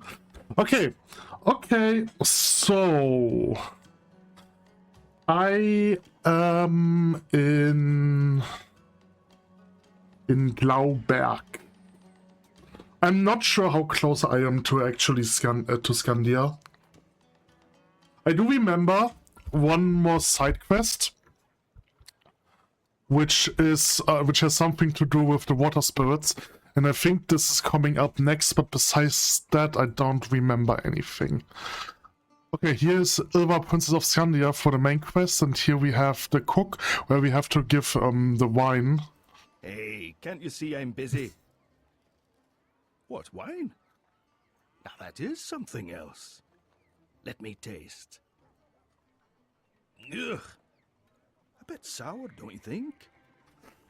Well, I suppose we could use it for making sour cabbage. Here, you can have this in return. He just invented sauerkraut. I did not think that Borbedo would be able to produce any wine at all up here. So at least it's a start. Tell him to keep trying. Thinking of it, cabbage in wine could actually be good. Maybe with some apples as well. You know, to make it sweeter again. The only thing that is now missing is sausage. Back to work. Yeah, he literally just invented sauerkraut. I hate sauerkraut. I'm German and I hate sauerkraut. Sauerkraut is not good. The advantage of sauerkraut is that it is very long living. So you can essentially, like, if you make it yourself, you can prepare a lot of it and then just store it for like essentially eternity. I think I have to go back to the guy and give him the wine quest.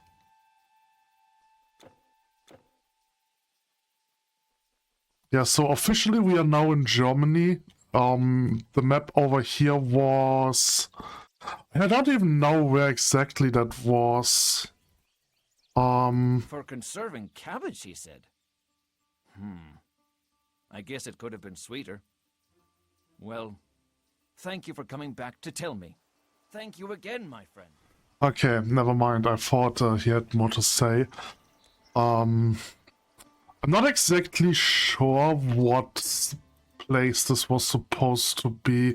I mean, this is essentially just like France, Germania. I don't know what you call that supercontinent. Wait, but the thing is, this is neither modern France nor is it. I mean, it is technically Germany, but back then it was. I think I explained it in the last episode that, not episode, but in the last session, that Germany was like smaller back then. The region of Germany was smaller. Okay, so Hail, foreign warrior! I hear you've come to win glory in battle. Good.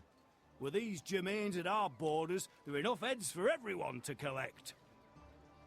So I just got the Scroll of Oniris as a quest reward.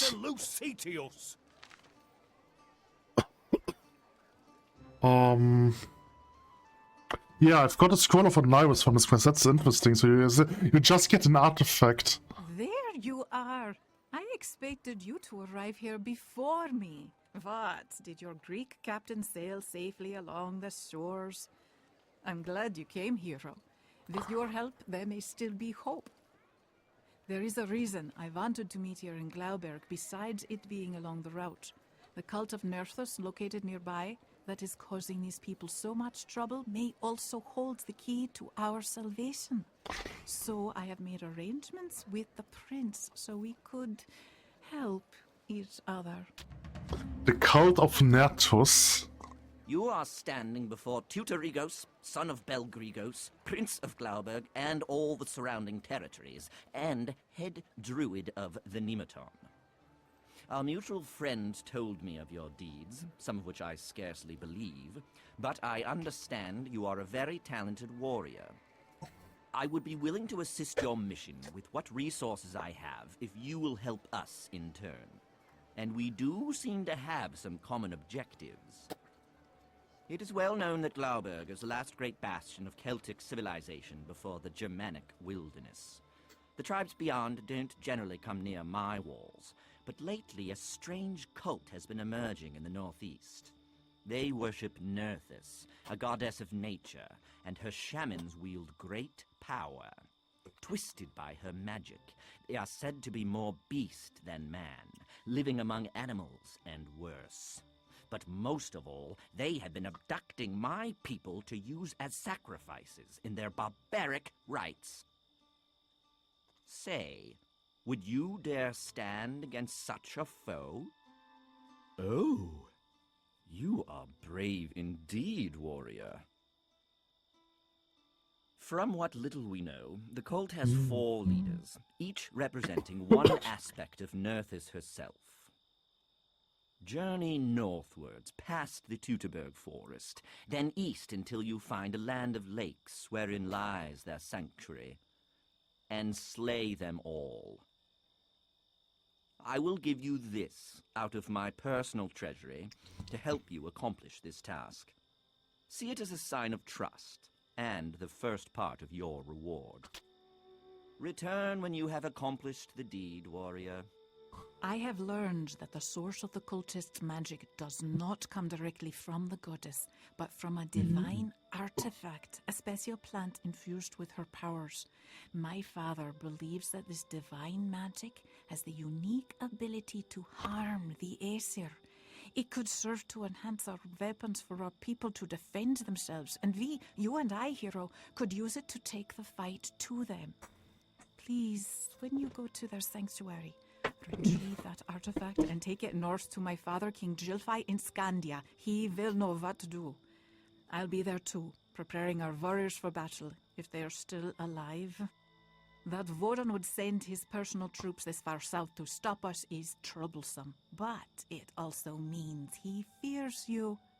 His ravens are his spies. They see many things, so I'll have to be careful on my way north.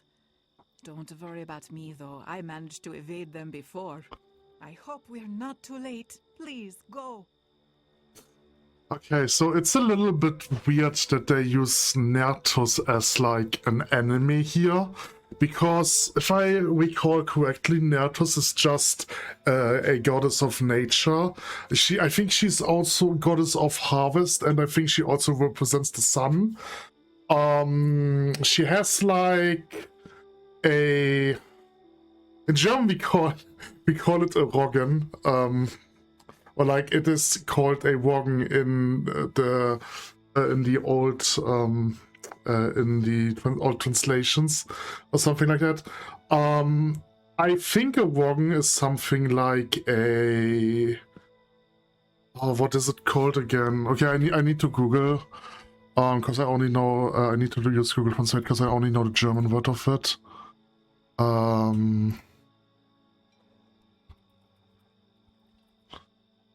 Yeah, chariot, yeah. So I think she essentially has a chariot, and she moves along the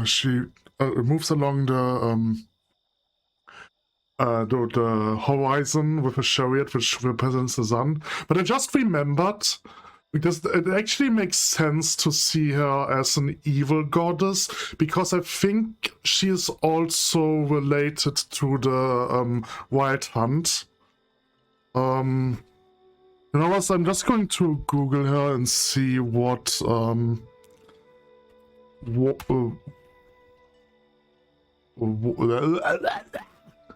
Wikipedia says.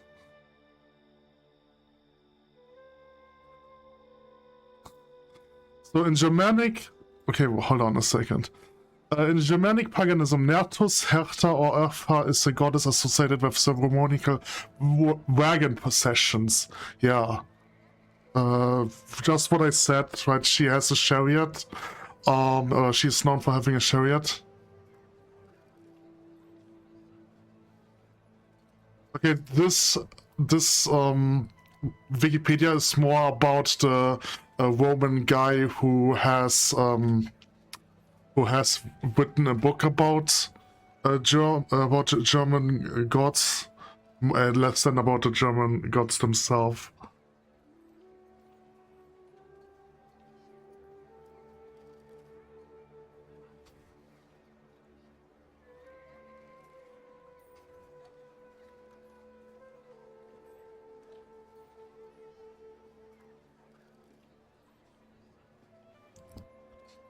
I think in the last session I've talked about the book from Land zum Meer, which is like a collection of Germanic poems, right? And there Nertus is mentioned as a goddess of nature, right? So I am like, I would not see a reason why she would be considered as a evil goddess, but I guess like the developers of this game had to write a story somehow. I'm curious. I do not see any mention of her in regards to the Wild Hunt.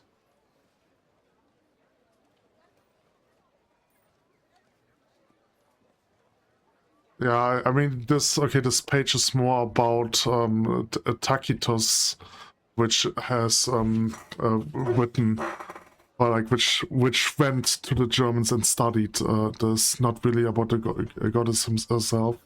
Okay, anyway, let's head back. Okay, all right. So, what do you have to say? Traveler. Are you interested in some real Celtic plaids? They have no magical properties, I'm afraid, and we can't access as many dyes here, but look at these patterns. This one here I invented myself. It does not compare to what you already have, I suppose. Oh, what I would give to travel the world like you. All the fabrics and colors from foreign lands, many of which we only hear about. Shiny silk, the color of sapphires, Egyptian embroidery with threads of gold, and the beautiful purple you have in Greece. Phoenicia? No, I haven't heard of it. But why would an ugly creature like a snail have such a nice color? They say the Egyptians use actual gold for their art. Or is it a golden color? Either way, I imagine it is beautiful. We have cornflowers here that are bright blue, but the color doesn't last. It is good for shields or hair mixed with chalk. In clothes, it fades rather quickly. Alas, I have to make do with what is available here, and I still do good business. But oh, the things I could do with that kind of material.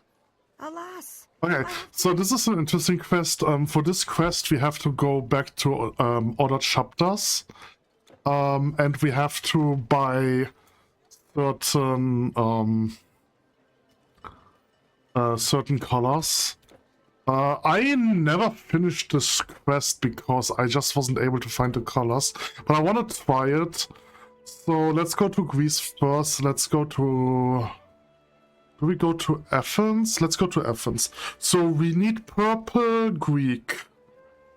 I'm assuming it's just any purple color in Greek.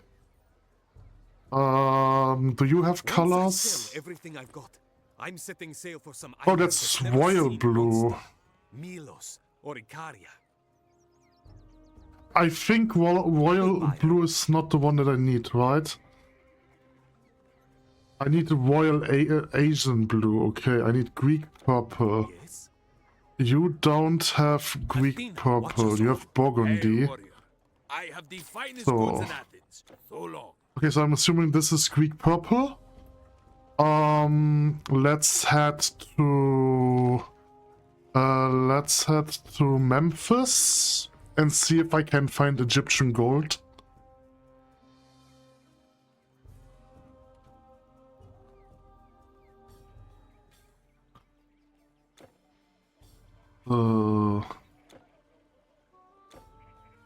Okay, so we have a trader over here. Look, a mighty warrior from foreign lands. I'm sure you will find just... Yes, go in. Nope, you don't have Egyptian gold. I think the colors that they sell are randomized depending on the seed. Chit-chat. I'm too busy. I suppose you'll want something that's sold out. So you have gold loincloth, but that's not Egyptian gold. So I'm not sure if it's the right color. Why, hello. You have Egyptian tan. Okay, let's take a look at other cities. Let's go to Rakotis.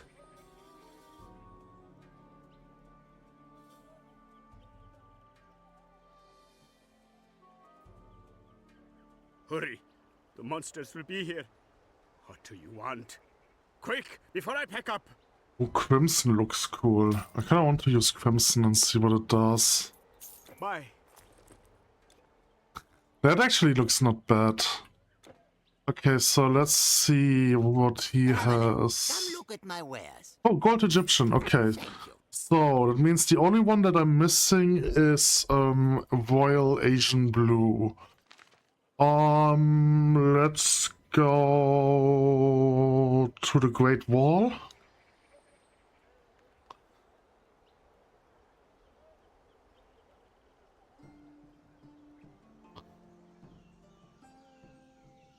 You come to us on an auspicious day. Please, see what we have to offer. This is no blue. We sell things for magic users here, not for warriors, okay? There's no royal blue.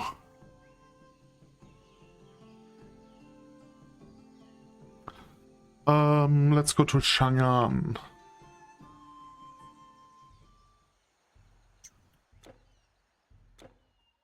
How could you pass up such a staff as this?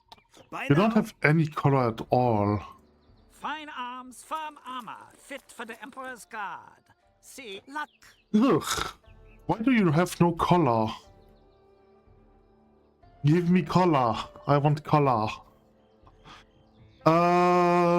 Babylon outskirts, I think. Yes, you have this. A wise man would prepare himself well for the road ahead. Lucky for you. Farewell. The practitioner of magic has special needs that I can satisfy. Goodbye. No royal blue. Okay, let's take a look at Eastern Silk Road. Is that correct? Yes. No, it's not. That's the wrong one. Whatever. Sky smiles on the Okay, you have no color. Western Silk Road.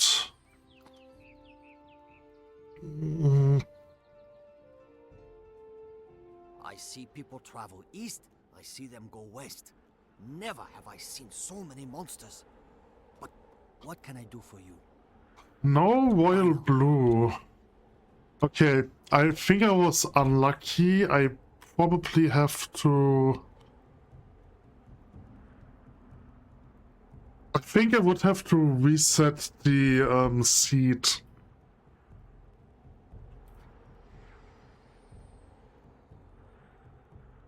I want to try that.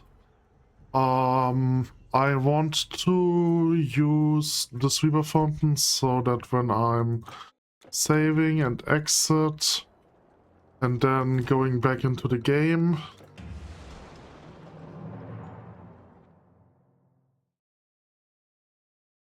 Oh, there was another a city I could have checked. You come to us on an auspicious day. Please, see what we have to offer. Safe travels. We sell things for magic users here, not for warriors, okay? Come again.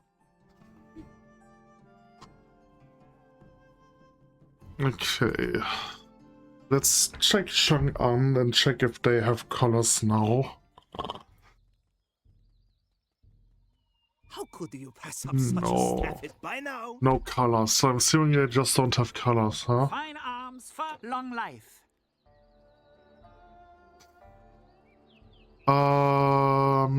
Is it the Jade Palace? I mean, it has to be the Jade Palace.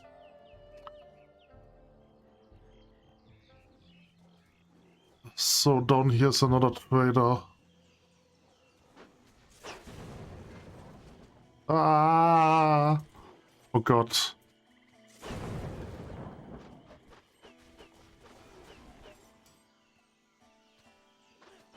Kill the cats. Oh, very good. Come, stranger. We have some good things for you today. You also have no royal blue. Follow you.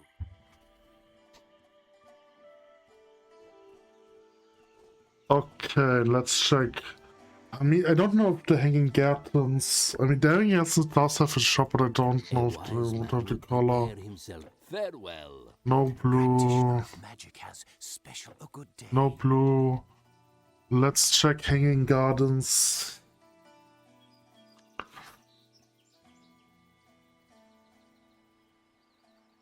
Please. Light blue, that's not what I'm looking again. for. The Telkin knocked her aside, then took the sickle. If Theon was injured, it is... Western Silk Road.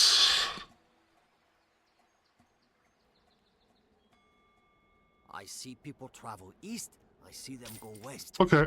Thank you. That's it. Alright, Atlantis. No, never mind. The North. Glauberg. Glaubeberg.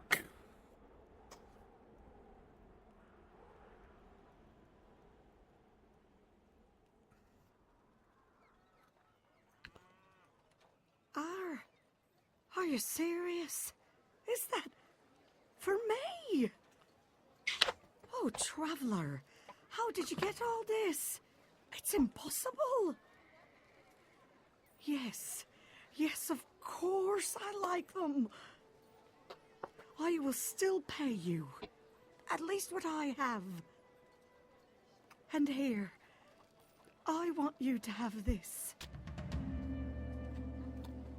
Okay, that probably was not worth it, but whatever. What do you have to say? It is said that she interacts with humans more so than other goddesses we know. There is an island and a sacred grove dedicated to her, where she has a chariot draped with cloth. Sometimes she manifests in the chariot and drawn by cows. She rides in a procession among her followers, still covered by the drapes. The chariot, drapery, and Nerthus herself are then cleansed in a sacred lake. Of all the people, only the servants who perform this task ever get to see her in person. But this knowledge also heralds their doom. In the end, they all vanish into the depths of the lake, so they can tell no man what they saw. There are places where the spirit world touches our own, and where sacrifices are more readily received.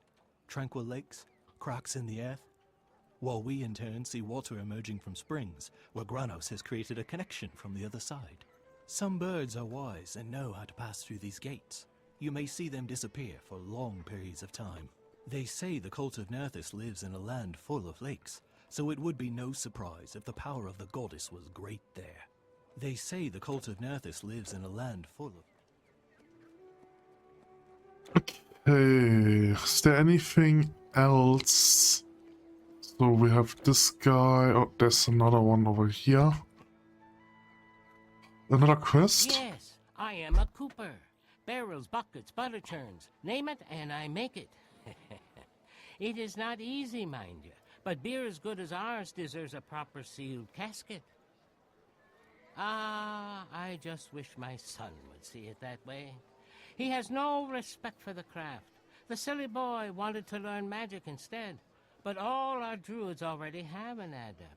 And with my wife taken away, who else is there to continue the family business? Have you seen him, maybe? His name is Udic. Strapping young lad, but always making trouble. He hasn't come home for 2 days, and with those cultists abducting people, I'm worried about him. I have met that fellow Traveros, but I don't know him very well. Last time I saw him, he was heading south, in a hurry. Please tell me if you see my boy. Please tell me if you see my boy.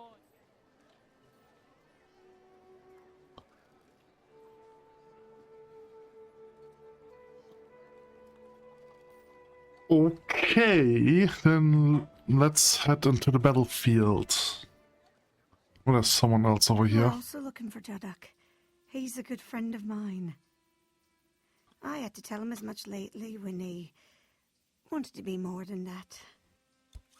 Afterwards, he started acting all weird. Talked about proving something. I hope he hasn't done something stupid. I hope you find him. Okay.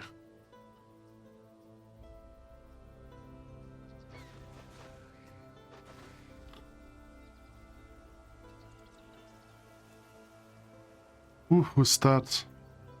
Ah, life on the land is hard. We have lots of grain, yes, but we have to grind it for many hours a day just to have some bread. And then the weather, and these cultists coming here taking our children. Oh, what is an old woman to do? I feel offended by her title.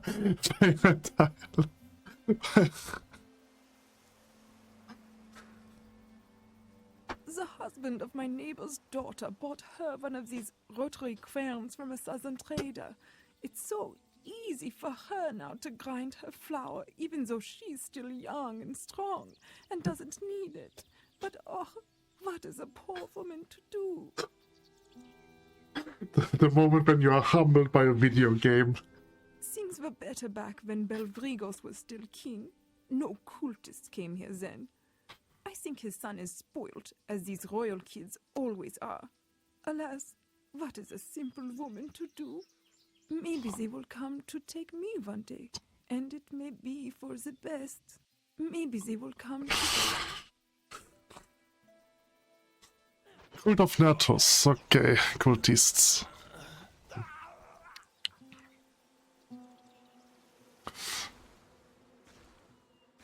Ah! Oh great, it's those mosquito swarms again. I hate those enemies. Stop it. A hoofdvol. Oh, hello. Where are you going in such a hurry? Cultists? Oh yeah, I think I have seen them, but they don't really bother me. I'm happy here with my bees, and they are my friends. Sometimes there are bears here too, and they aren't my friends, although they're friendly when they have honey. Only, I wish they wouldn't eat our honey.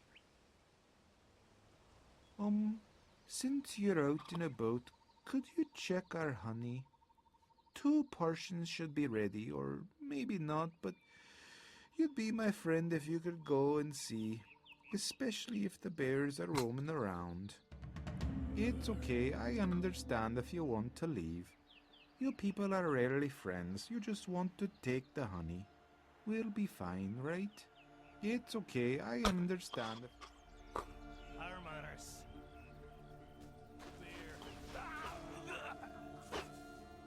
Honey.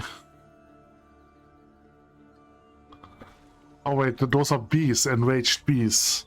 Those are not mosquitoes. Eesh. More enraged bees.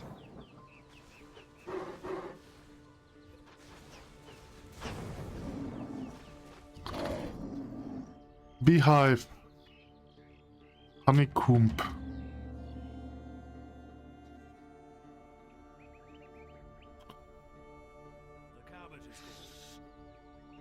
Oh, you brought our honey. Oh, you are a true friend. Not like the people from Glauberg. They were never very nice, even when I was small. We want to help you too. After the big rocks, head toward the sunrise across the great field. This is where the hooded people come from. But don't go where the sun does not go. That is a bad place, so do not go there. We want to help you too.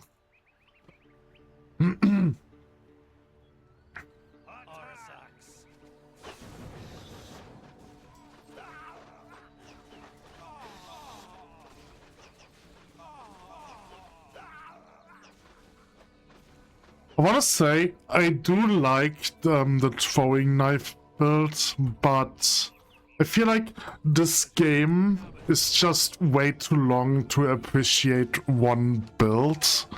And like, I do feel tired of this build. But the thing is, switching now is quite difficult.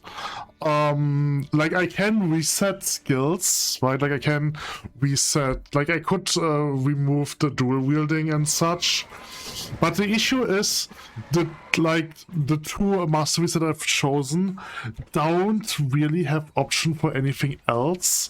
I could do dual wield swords or dual wield knives. But I can't really do much else. If I, for example, want to dual wield hammers or axes, I think I cannot use blade honing anymore, so I would also have to reset blade honing. And I do like blade honing, right? Like, so I don't really want to have to make a build without it. Other options were is I could go for a shield. Like I could essentially play sword and shield if I wanted to, but I feel this is pretty lame. So there aren't really many options. Mage is not really an option at this point, because none of the skills from the Rook are good for mages. So mage is not an option anymore.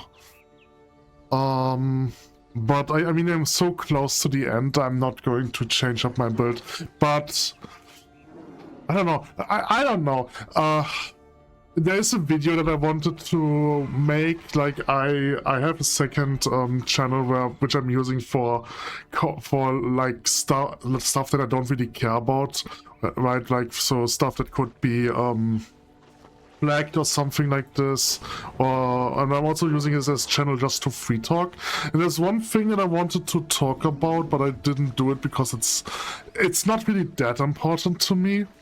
But it was essentially about, I'm making my own RPG system because I originally wanted to be a game developer. Right, and so I've just started to make an RPG system a few years ago, and then 2 years ago, okay, not necessarily 2 years ago, but I think it was 1 year ago when I started playing Might and Magic 6. I was like, okay, I can see why making a tabletop RPG and then trying to make the tabletop RPG digital is a really good strategy, which is then when I've when I essentially decided to do with on a dice system, right? Like make my RPG system work with a dice system instead of just custom digital dices that would go. That was like originally it was more like Siege of Avalon, where you have damage like 3 to 8 or something like this, right? Where your weapons have like 3 to 8 damage. And then I think your stats are a multiplier on that. That's at least how I originally had done it. But with but after playing Might and Magic, I've decided to just switch to a more I don't know how you say it. A more traditional tabletop RPG or whatever. I'm working right now on my own RPG system, and one thing that I wanted to do is make like into a D&D or tabletop RPG that I can play with my friends. But so I was designing a campaign for that, and the thing is, right now my system essentially works similar to Might and Magic 6, where you have where you essentially have talents, masteries, or whatever you want to call them, and then you're gaining talent points on the level up and you're investing into your talents, upgrading them, and that's how you become stronger. But one thing that I don't like about Might and Magic 6 is like the class system, because to me it feels like the class system is prohibiting too much. One thing that I wanted to talk about is like I have this character, her name is Scarlet Everflame, and she's like a Phoenix Paladin, right? That's like a class, and finding a game where I could roleplay as her, or like where I could create a character with the intention of playing a build that would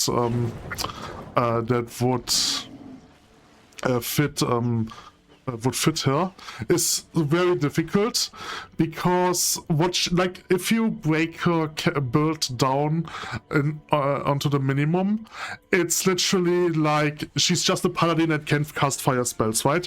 But having a paladin that can cast fire spells is so rare. There aren't really that many games where you could roleplay as that. At least I don't know many games. Like obviously I haven't played every game, right? But I really don't know many games where you could do this. Like one game where you could do this is, I mean, in Skyrim you can do everything you want, right? Skyrim doesn't have a class system. And another game that I know that you could do it would be Divinity Original Sin. Because there you don't have classes either. You're just choosing I mean, it works similar with the talent system, where you get points that you invest into upgrading I think one of 5. I think you have like 5 talents. No, you don't have more than 5 talents. In Divinity Original Sin you have I think you have, I don't know if you have one-handed or two-handed. I think this is like a lesser talent. But you do have spell talents, and then you have like just weapon talents. And there you can, like, essentially you have a warrior spell talent, or like a warrior spell school, and you have a fire spell school. So I could literally play her just by having a character that can cast fire spells and also some warrior spells, right? But a true paladin doesn't exist in this game, which is unfortunate. So I can't play a true paladin, but at least I can play a fire warrior, which is already close enough. Yeah, but like one thing that bothers me about many games is that, or like about class systems, is that they're just too limiting. They're too limiting in my opinion. I don't really know about D&D classes. I haven't looked at that. I know that you can have multi-classes, but I'm not exactly sure how this works. Like, I'm pretty sure that the way I understand elemental spell schools doesn't exist in D&D, because I have looked at D&D spells. and like D&D spells are more like yeah, you have a spellcaster and almost every spellcaster can cast every spell. There are only a few spells that are limited by the class. So for example, Eldritch Blast, which can only be used by a warlock, I think. Yeah, but I don't know. I just don't like classes. And I've asked my friends about this, and they are like, oh yeah, they do like class systems, right? And so I was trying to make a class system to work in a case that I'm getting stun locked. In the case that I eventually do my own RPG system as like a D&D campaign. And the thing is, I'm just unable to create a class. That's not what I wanted to say. I'm not good at creating classes. Like, for example, the warrior class that I have right now, or that I'm designing or whatever, it is just so boring to me. Like the warrior class just looks so boring to me.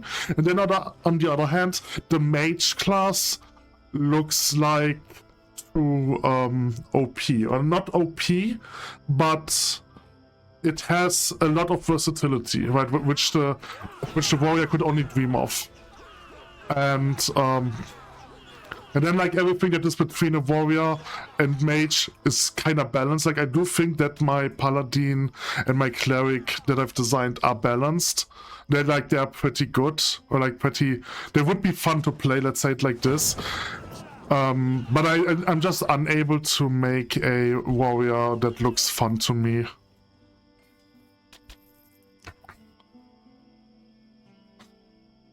And I literally don't understand why. Now, maybe it's like, it could be either because I just don't like warriors, or it could be like, it is possible that I've actually designed a good warrior.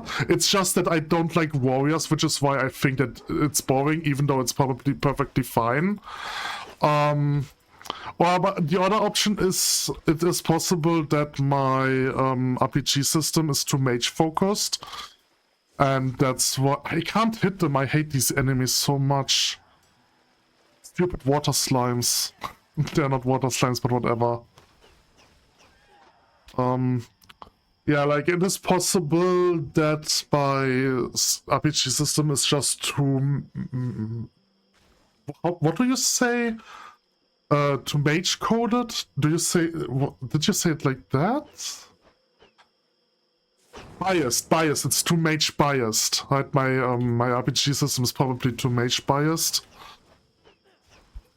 Yeah, another issue that I have is I do want to combine the warrior, the rook, and the archer in one class, because otherwise there is just like to me there's just no real reason to play the warrior. It's like a little bit like the issue is with Might and Magic 6. If you play a warrior in Might and Magic 6, there is only so much you can spend talent points on, right? Like as a mage you can spend talent points on different spell schools.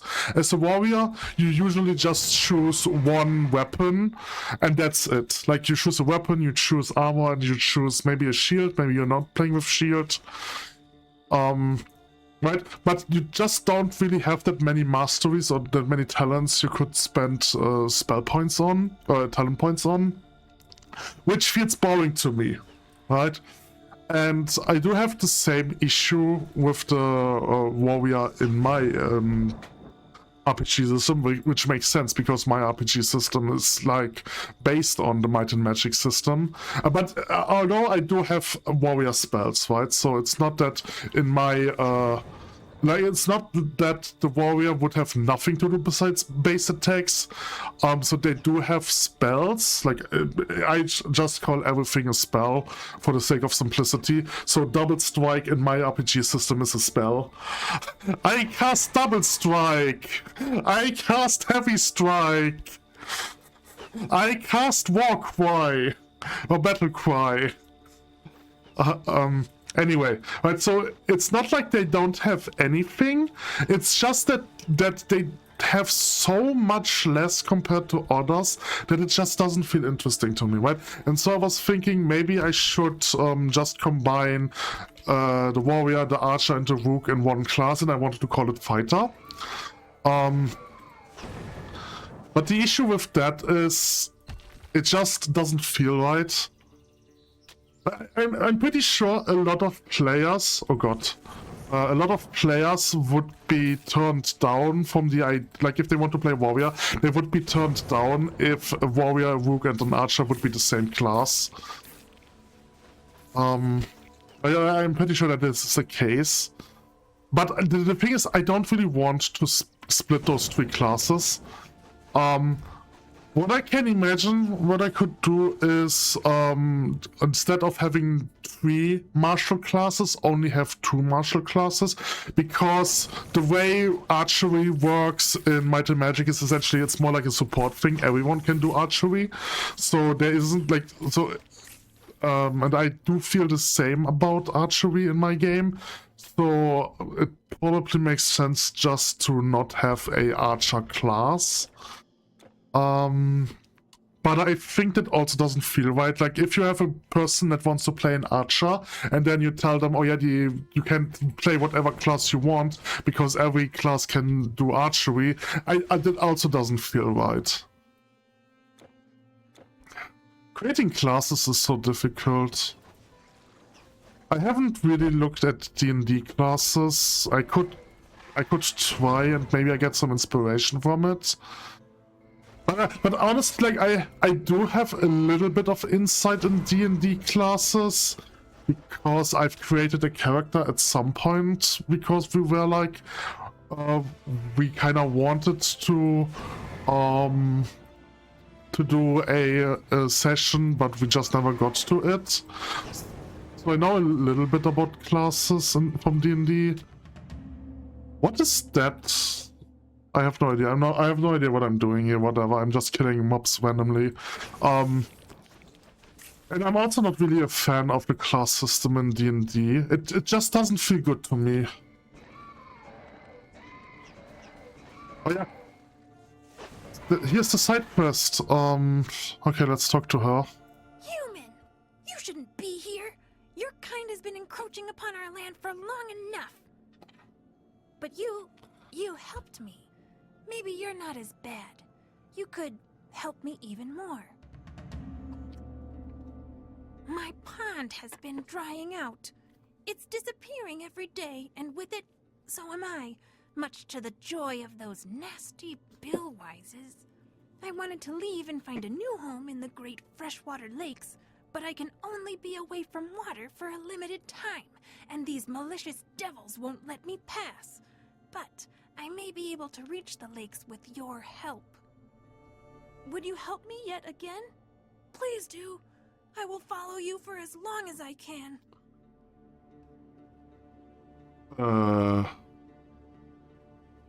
Okay, so this is an escort quest.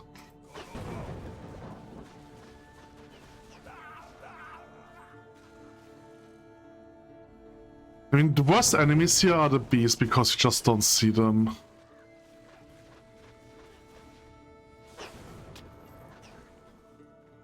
Okay, I will just leave those green items behind. It's probably not a bad strategy to clear the enemies before you take this quest. I don't even know where I have to go.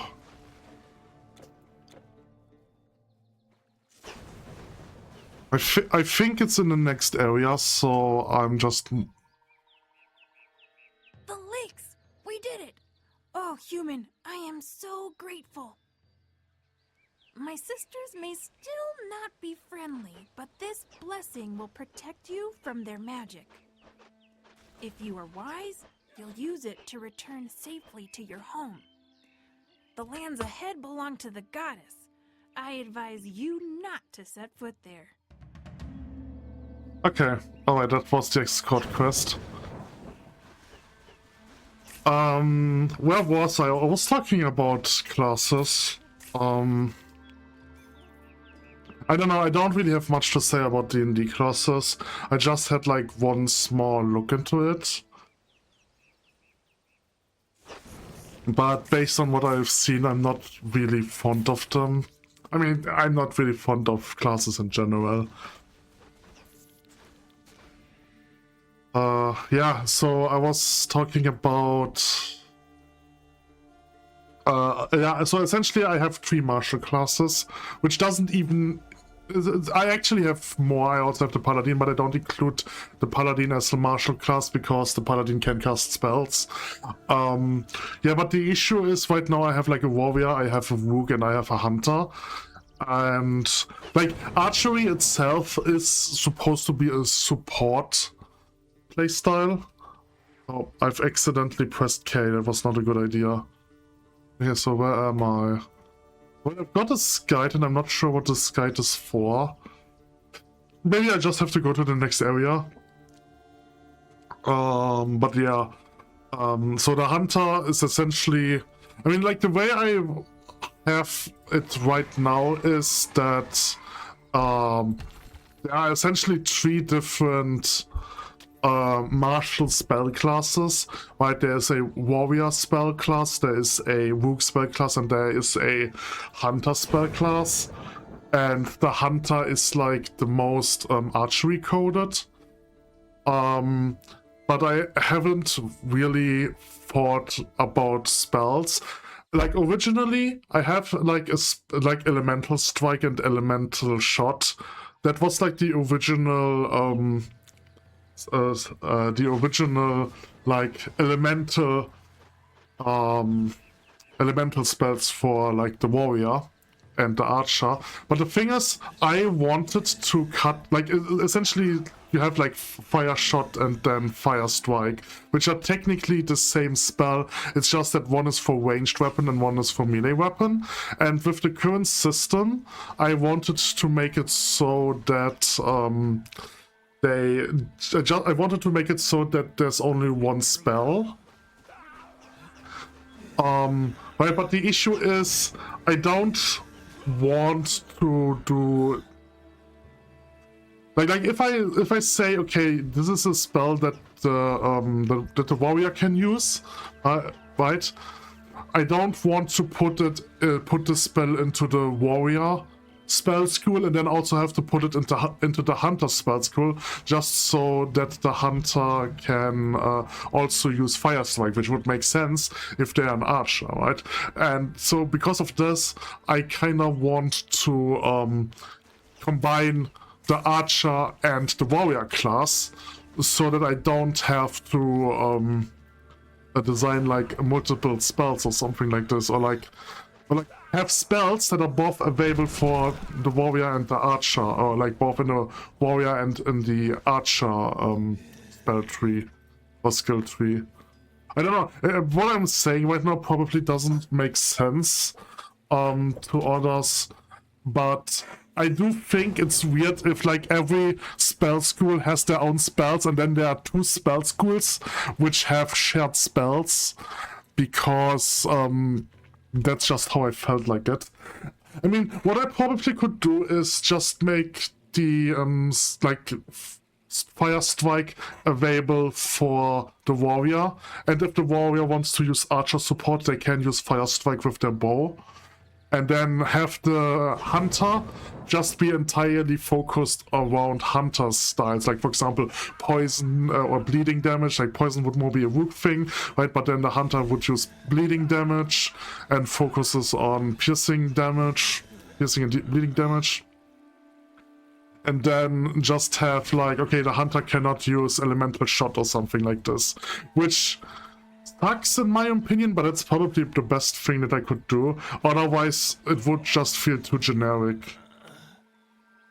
But I still like the only issue that I see with having the fighter class, right, which will combine all 3 martial classes, is that like having a character that can use warrior skills and rook skills just feels off. if you know what I mean. But like, and I'm pretty sure that some of my friends who wants to play a rook would just not feel great with the idea of having to play a warrior and then just only taking rook spells or something like that. I need to recast this. I'm talking too much, I'm getting distracted from playing the game. Okay. I hate those enemies. Did I mention that? I really hate those. Kill! Thank you. Other classes, like, one big issue that I have is that I essentially, like, I designed the spell schools, the elemental spell schools, right? So I have 6 elemental spell schools, which are like the basic elements: fire, water, earth, and air. And then I also have ice and electric as an addition, because to me, I don't like a 4 elemental system. To me, it always has to be a 6 elemental system. It just doesn't feel right otherwise, because you then have the issue that, like, usually you have water and ice, and then you have air and electric, and water and air just feels too overpowered. It just feels too loaded if you combine, if you have a 4 base elemental system. Right, but essentially these elemental systems were designed so that you essentially choose any class, like you choose any class that you want, or like I mean, originally there was not a class system, so the idea was you essentially choose a weapon, a melee weapon, you choose a ranged weapon, and then you choose an element, and that's how you create your class. That's how it originally was designed, and that's why the elemental classes are so generic, and like, not generic, but they have like a lot of versatility that is just more or less required to get through the game. And if you don't have access to those elemental classes, which you wouldn't as one of the 3 martial classes, then there's just no, like, in my opinion, there's just no fun. Right? There's just like, there's no variety. I don't know, it feels bland. I think saying it feels bland is the... Why am I fighting them? I think bland is the best word for it. There's an experience shrine.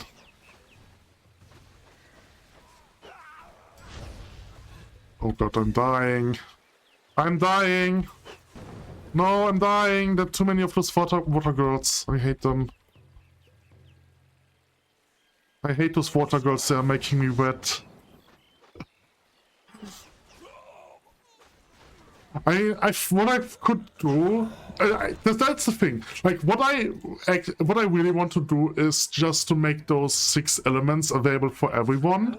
But I'm pretty sure that there are people who would then say, yo, I play a warrior and I can cast fire spells. That doesn't feel right with me, right?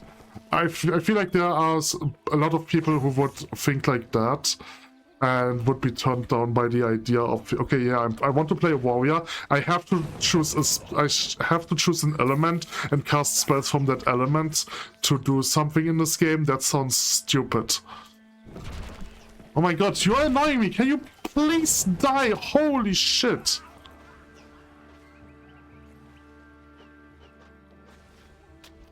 Okay. But that's essentially how I have designed the RPG system. So I guess I've made the issue that I made the RPG system. Oh, Code of the Chosen. That's an intelligence one. Yeah, so I probably have designed the RPG system for only a specific type of player from the beginning. Okay, anyway, from a teenager. It's my fault. I hated everyone. I just wanted to get away. I thought the cult could do something for me, could make me powerful. Also, I thought my father and the others just didn't understand them, just as they don't understand me. But they really are evil. When I refused to betray my own people, they planned to sacrifice me to Nerthus instead. You saved my life in the nick of time. I'll go and talk to my father and apologize. But please, don't tell anyone how stupid I was. It's better if they don't know. You came here to fight them, did you not? Beware of the ancients. With you stirring up our commotion as you do, I shouldn't have a hard time getting away. Thank you, hero. With you stirring up our commotion... Okay, so we saved the boy.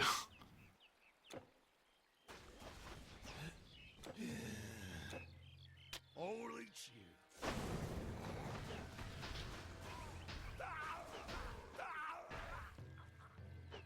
I don't like these enemies, they're annoying.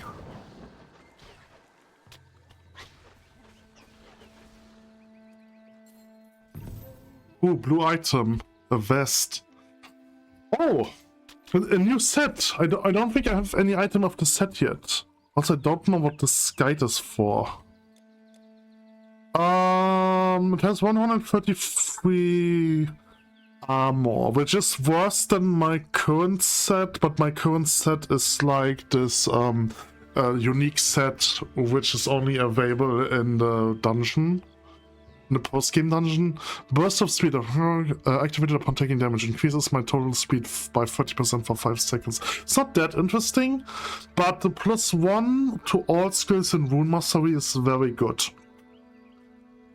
So let's check the other stats. So I have physical resistance, I have pierce resistance, I have piercing, bleeding resistance, poison resistance. This is really good. I get 14% dexterity. This is not bad. And I get 10% less damage from Beastman, which is negligible. And the other one gives me 50% pierce resistance, which is really good, and I get 15% more armor, which is also not bad. I get health regeneration. I mean, the current armor gives me a lot of health. It gives me 210 health and another 11% health. But I do think this vest is actually better. I actually think that... Oh my god, my inventory is full. Okay. Yes, and then the Code of the Chosen. I don't think this is a good item. It has a 44% chance of minus 80% energy cost. This is so irrelevant. This armor is so bad, I'm just going to sell it, even though it is a unique item. Okay, alright, let's continue this. Can I go over here? Yes, I can.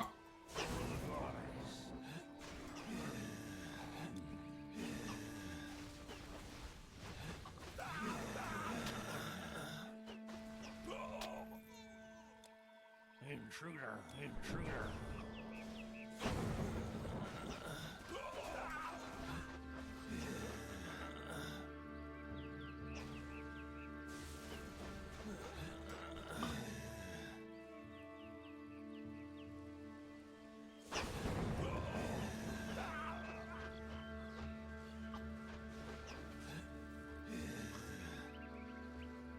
Okay, I'm assuming not the sanctuary, alright.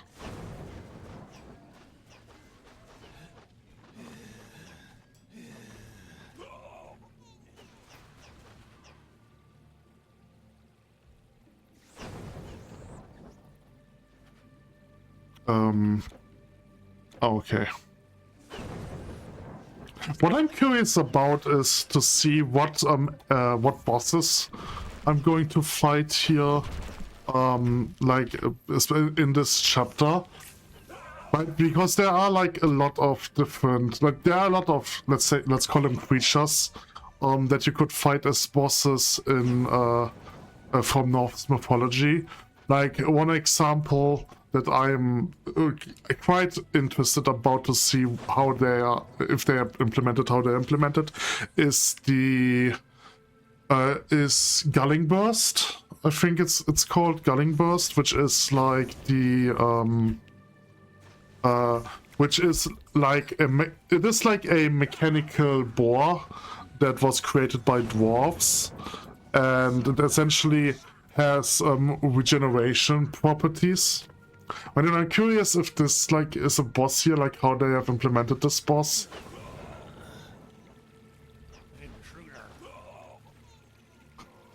And then there are also the obvious ones, like for example, yeah, the obvious ones. And I'm missing the name. The Fenris Wolf, for example, which is an example for an obvious one. Oh my god, what the hell is this place? I am pretty sure that I've not been here. Okay. I do not remember this dungeon, so this is probably a new thing for me. It is possible that I've already was here, but I just forgot about it. What is this? This is the island of Nertos. See if there's anything here. It doesn't really look like there's anything here. I hate those stupid water spirits. Okay, there's something over there.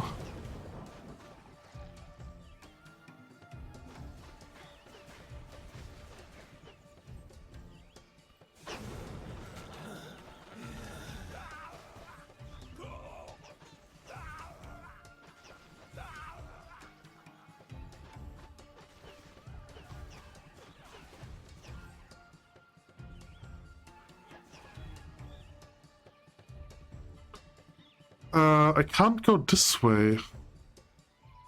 Ancient of the Lake. I think I have to do something else? Maybe? I don't know. Okay, let's head back into the cave. Maybe I have to go another way. Maybe there's something over here. Ah, okay.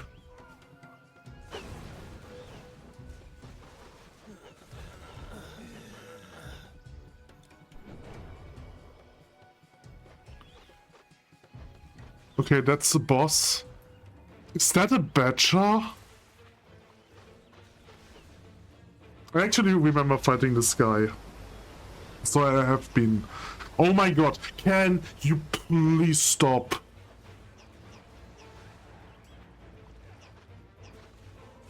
I feel like I need more offense ability. I need more dexterity.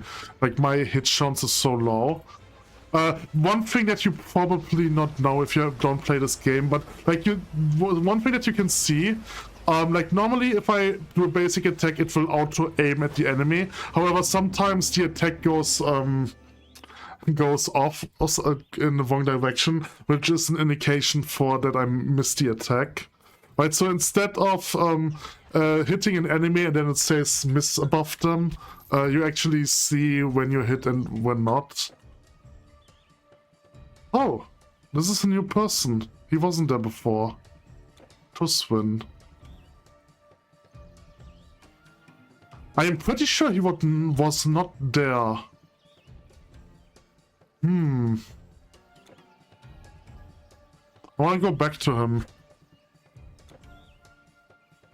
I want to see what's going on.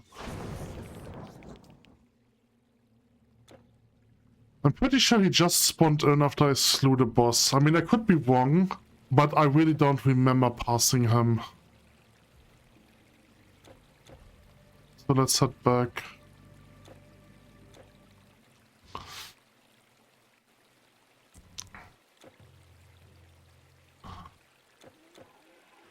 Where are you coming from?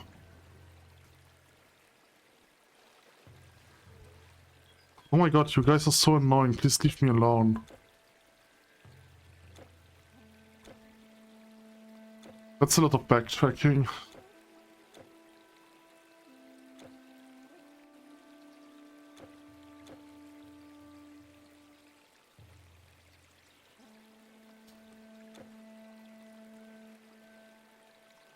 Oh. What am I doing here? What does it look like? I bet you didn't know that we Virgir are respected for our craft in all 9 realms, and found a way to travel anywhere at our leisure. Well, except Asgard. Vodin put a stop to that. Okay, that's interesting. So he's a trader. Oh, he looks like a dark elf or a dwarf or something like this. Welcome back, mid-sized. That's a wild thing to say. He looks like a dwarf or a dark elf. That's such a wild thing to say. I'm sorry, but the thing is, he doesn't look like a dwarf and he doesn't look like a dark elf. He looks like someone created a dark elf dwarf or something like this. Okay, so you're selling armor. So you're essentially just a random encounter. I don't really have anything, and you don't really have anything for me. Don't get squashed. Okay, that was not worth it. But it's interesting that the random encounter loaded in after I was already there. I did not think that this could happen. I always thought that the random encounter would be decided by the seat that you get assigned to if you start the game. That is interesting.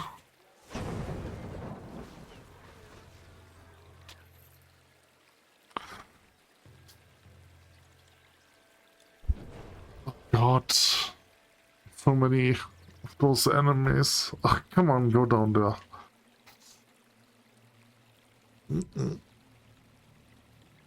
Okay, so let's continue this dungeon.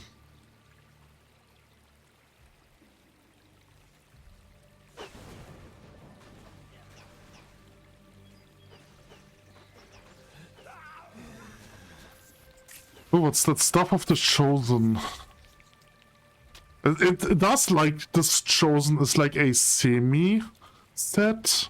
Just quite interesting, but it is like a set in the sense of there are multiple items with this name, but it doesn't really have a Oh, this one is actually not bad. I should go for this one on my Ani because I mean it's at level 8 item. I can actually use this item very early on.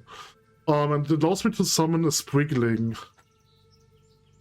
For how long? For 60 seconds.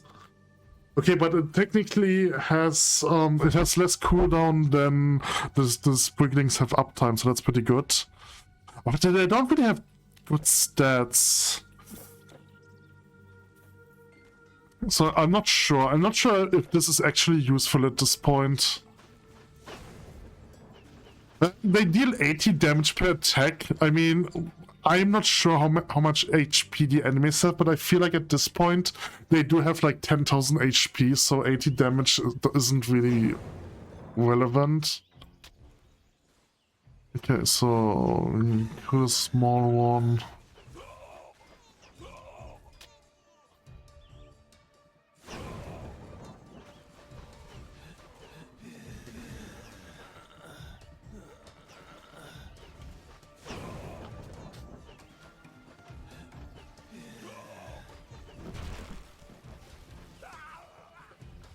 Oh, I hate these. Why do they have? Why have to do it? Why do they exist? I can't even. I can't even. I hate them so much. I can't even speak about how much I hate them.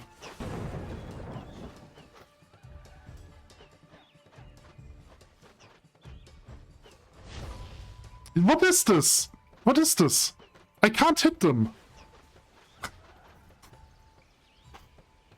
What is this? Boss fight? The music changed. Oh, Warps of the Chosen.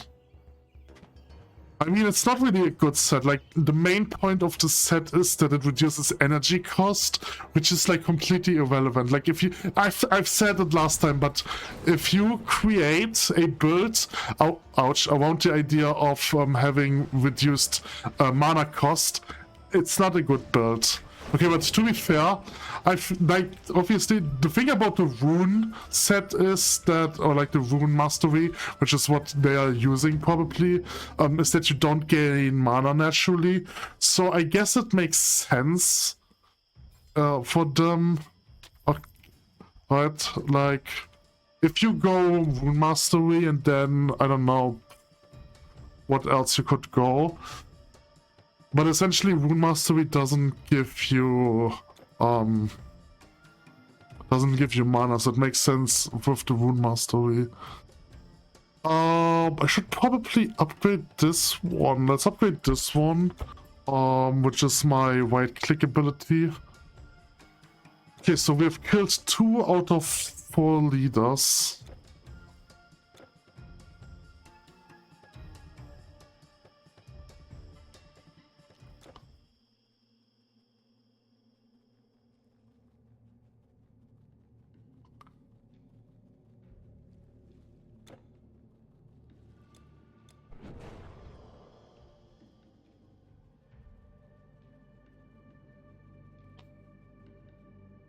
There's nothing over here.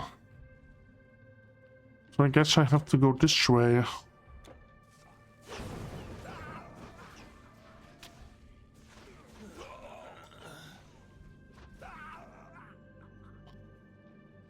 I'm assuming this is like the way forward. So let's go this way first. Otherwise I would have to track back.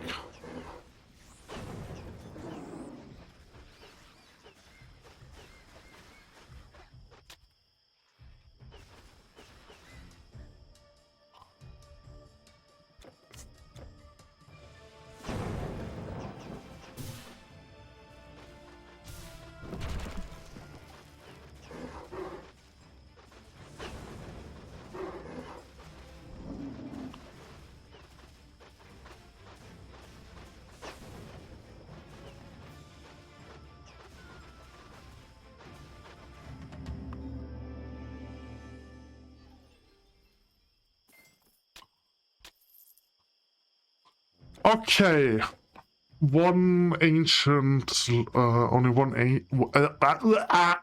only one ancient left. Speaking is so difficult. You cannot open this door. Oh, okay, so I can't go in here yet. Interesting. I don't think I've ever done this. I think I've only ever did like 1 or 2 of the ancients and then nothing else. Ah, I'm trapped! Ah! I'm stunned! I'm stuck!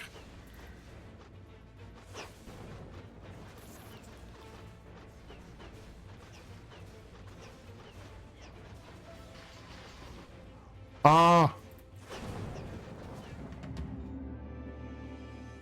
Okay. Is there anything over here? No, I don't think so. Oh, Druid Wrath. Grim Pike.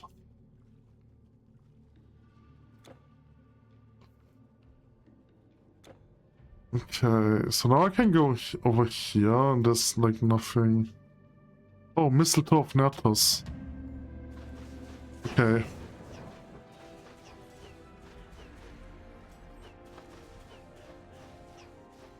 That was, by the way, luck.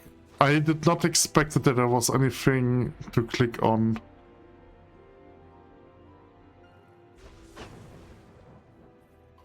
Money!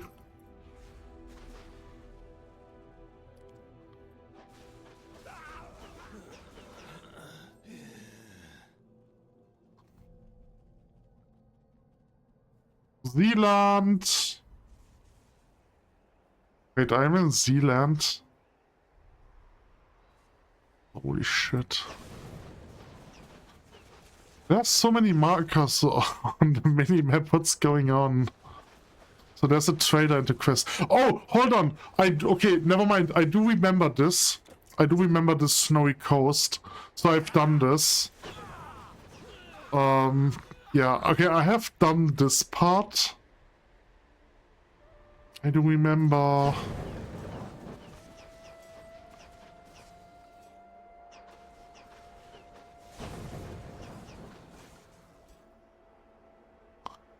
I don't think I have to go this way. No, I think I do have to go this way.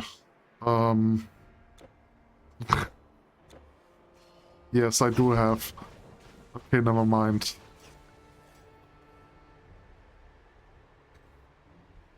Oh my god.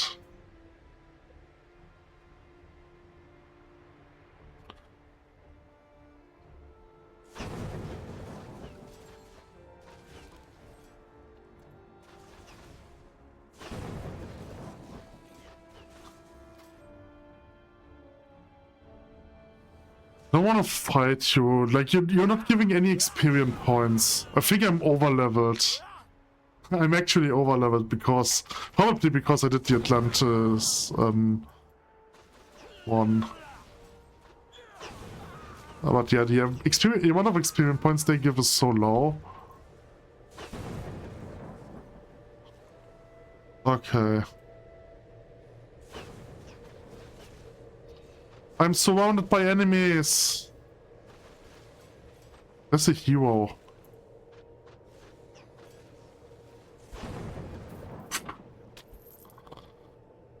Okay, hold on a second. Stolen bundle. I don't know where this is from. Did I miss a quest? I feel like I've missed a quest. I have to go back to Glauberg. Yes, I managed the stowage on the ship, but I'm starting to feel that seafaring isn't for me. Have you seen the storm? Still, maybe I can help you. Goodbye. Yes, stranger. We go to Skandir very often, yes we do. Cloth and food going up, furs and amber coming down, but not right now, no. Look at this terrible weather. Some angry god is having a fit. Could it be true that Dona has turned against us? No, my friend. We have to sit this one out. Cursed trolls. The power of Natos. No, really, we have our own problems. Not only are we stuck here, but these rascally trolls used our dire predicament to make off with some of our cargo. And the beer, oh, the beer. We have to try and get it all back, I suppose, once this cursed storm subsides. I wouldn't want to sail without a hearty drink first, even in calm seas. You would not want to, help, would you? You really are in a hurry, are you? Well, let me... They took the beer. Definitely the beer. And my personal supplies as well. And, yes, another bundle of cloth at least. If you really can retrieve it all, I guess I would ferry you. Yeah, you could come along. But take care. Those little pests are cunning and bite worse than an angry mistress.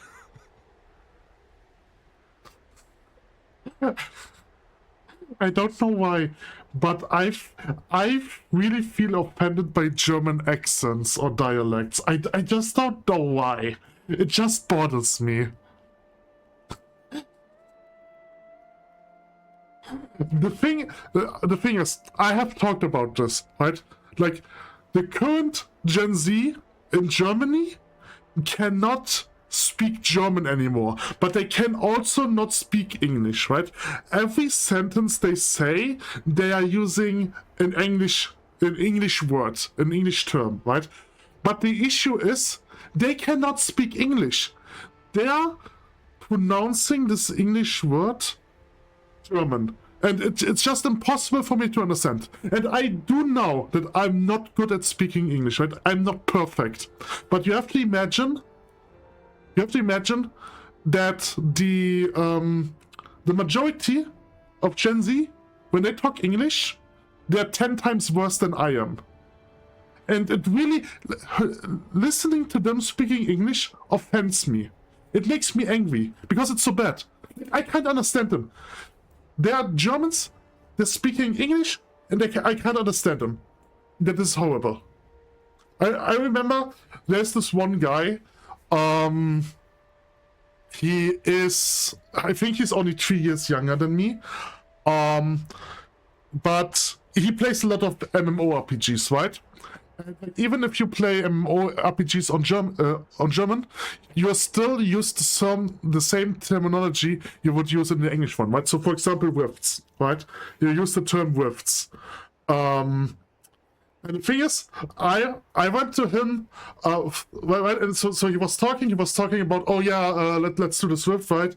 So like essentially everything English, everything German, and then the word Rift, which was English. And I was like, why don't you use the German word for it?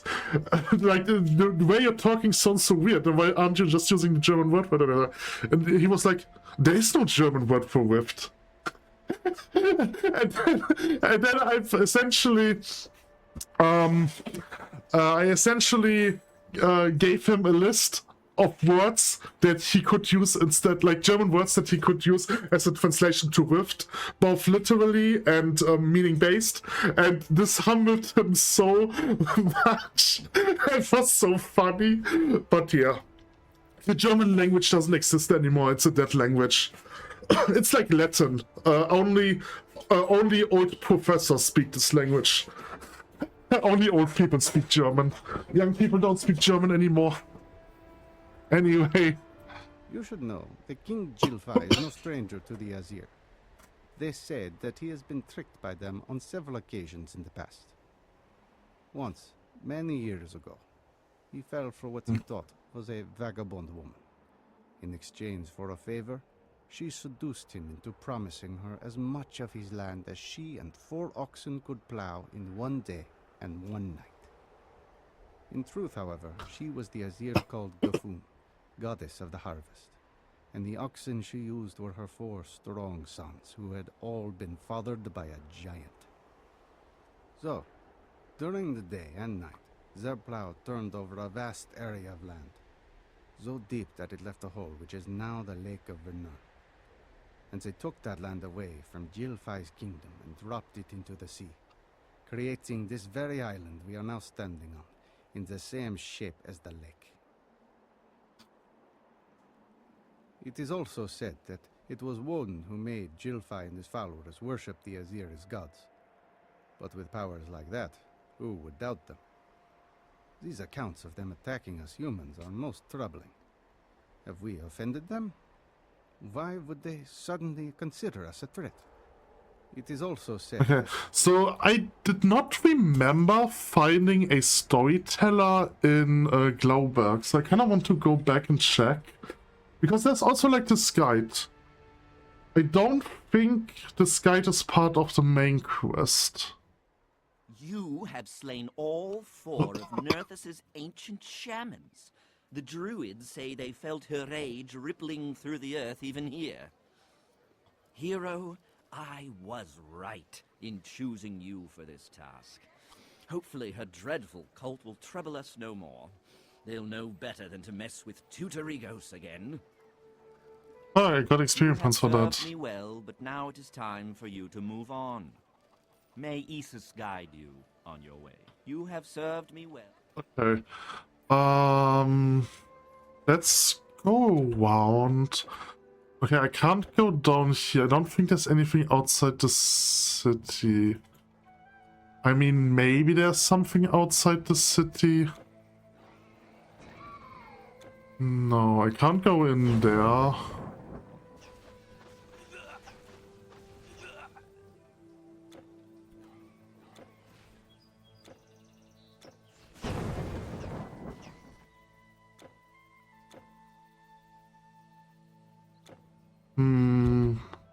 I can't go this way. Oh, we can also talk to them. Maybe they have something interesting to say. Thank you so much for rescuing my son. We talked a lot, and I see now that I shouldn't have forced him.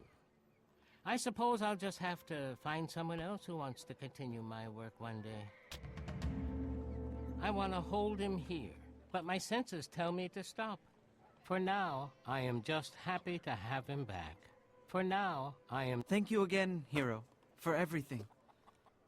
I went to Cunobelanus, our cook, and he agreed to make me his apprentice. So I may never become a powerful shaman. But my cauldron's magic will still make people happy and healthy. How does that sound? Thank you again, Hero, for everything. I went to Cunobelanus, our cook, and he... Okay, there's nothing new here. Farmer's daughter, farmer, adept.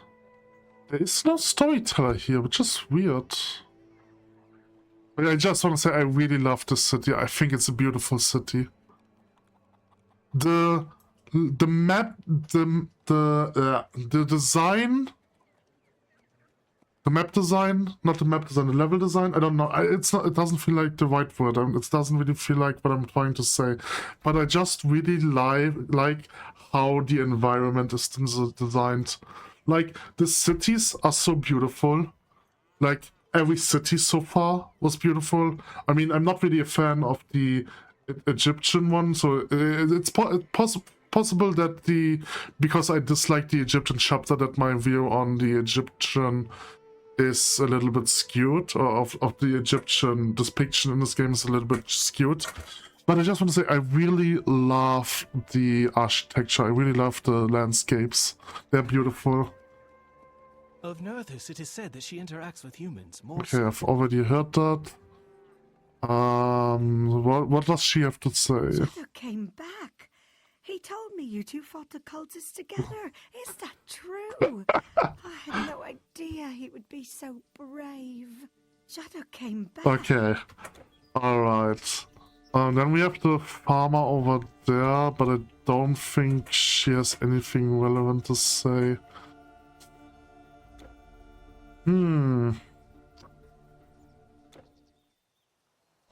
Okay, that's unfortunate. I like listening to the storytellers. Let's take a look at the side quests.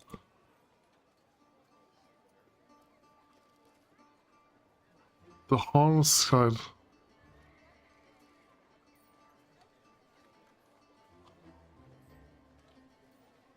The trapped Nixie little friends.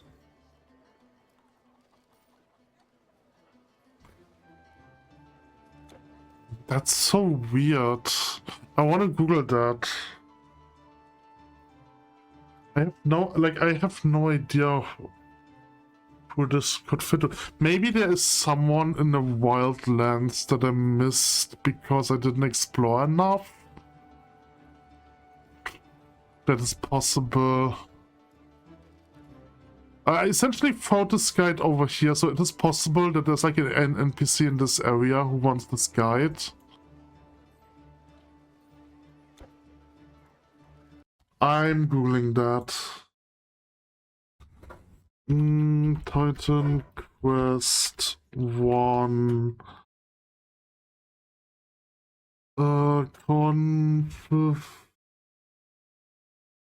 Can I just write guide? Probably not. Titan Quest.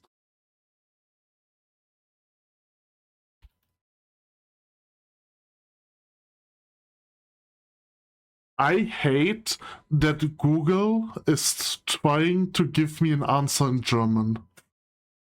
I hate that. I really hate that. Like, I decided to play everything I do in English, because if I Google a problem in English, there are more opportunities for me to find a solution to it than if I just search for it in German, right? Because if I search up it in English, there are more people who potentially could have encountered the same issue as I, right? So it just makes more sense to Google in English than in your native language. And so it really bothers me that Google is essentially forcing me using it in German. Like, I've changed everything that I could have changed into English, and I'm still getting German topics related, and it just really sucks. Okay, I need the name of this guide. It's just such a weird name, I can't pronounce it, so I can't remember it. Converse Guide. Okay. So... Converse Guide.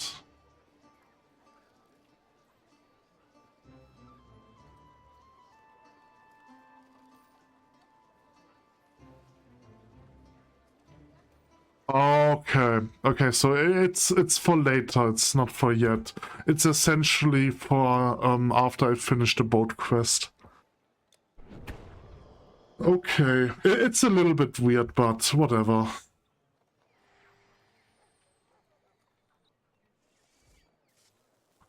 Okay, so let's kill these guys. There's so much stuff here.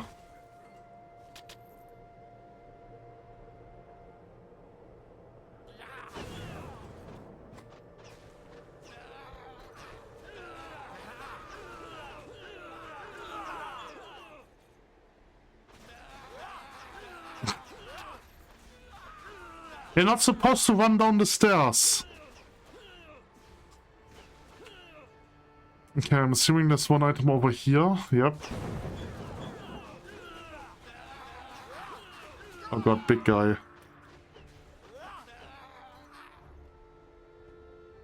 Stolen barrel. What's over here?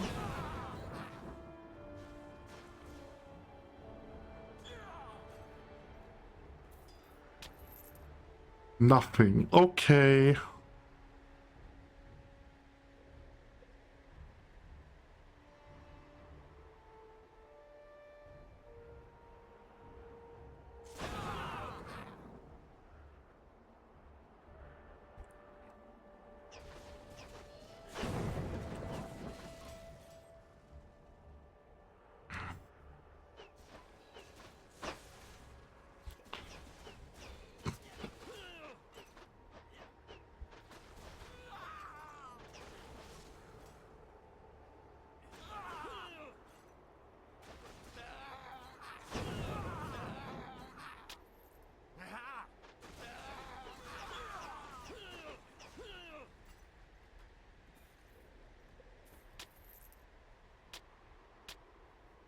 Okay, stolen box, and I think I'm still missing the stolen cloths.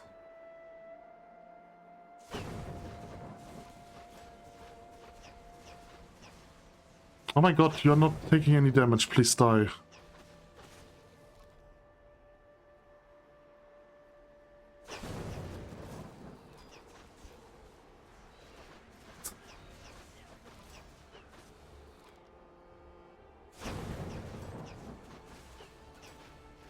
You know what?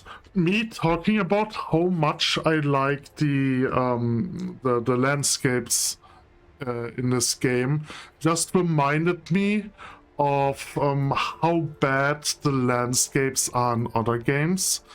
And like the best example is Diablo 3, because that's like the one game that I've probably played the most besides this game.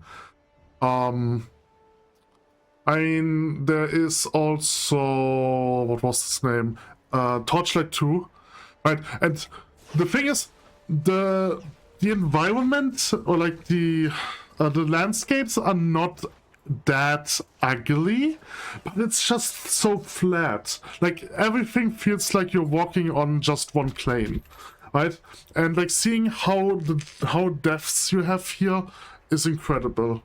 And like considering that Diablo 3 probably was released after this game and Torchlight 2 was also probably released after this game, like I think this game was more like the Torchlight 1 and Diablo 2 era, right? It was probably more released with those games. And it's like seeing how boring Diablo 3's landscape is compared to this game is crazy. Now, to be fair, this DLC, the Ragnarok DLC, was released only a few years ago, so it's actually younger than Diablo 3. But like the other chapters in this game, which like especially the original chapters, are so beautiful. Compared to Diablo 3, it's like really... It is weird. It is weird. I don't know. You have it all? Oh, and my beer! Stranger, you are indeed wonderful. Just give me a moment. You know what? Damn this storm. I have seen worse. We can go right now if you want. Color smiles on the blade. Okay, travel to Scandia.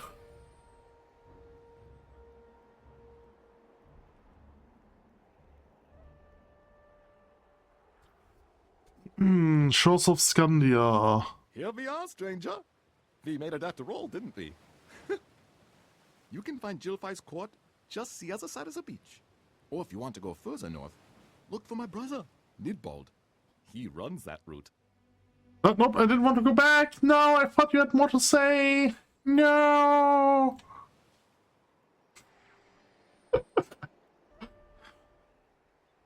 Okay, Shores of Scandia. Was? Why do we have Kakinos here? Those are not Norse enemies. Arctic Kakinos. That's interesting. I mean, to be fair, this game, like, we're playing it from the perspective of a Greek person, so of course he would call the giant crabs Kakinos. But I think the Tritonians, the Norse Tritonians, had a different name. They weren't called Tritonians, so whatever, it doesn't matter. It's just a game. It's just a game. Okay, so there's an NPC over here.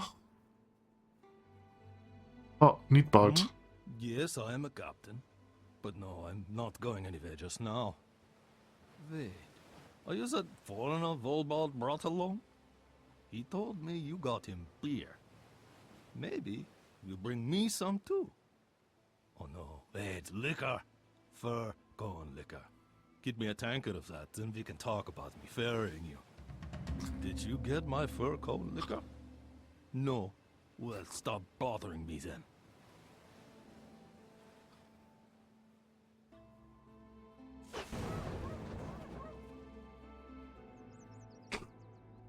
Okay, King Gilfie's settlement. I really don't remember this part. I think this is totally new.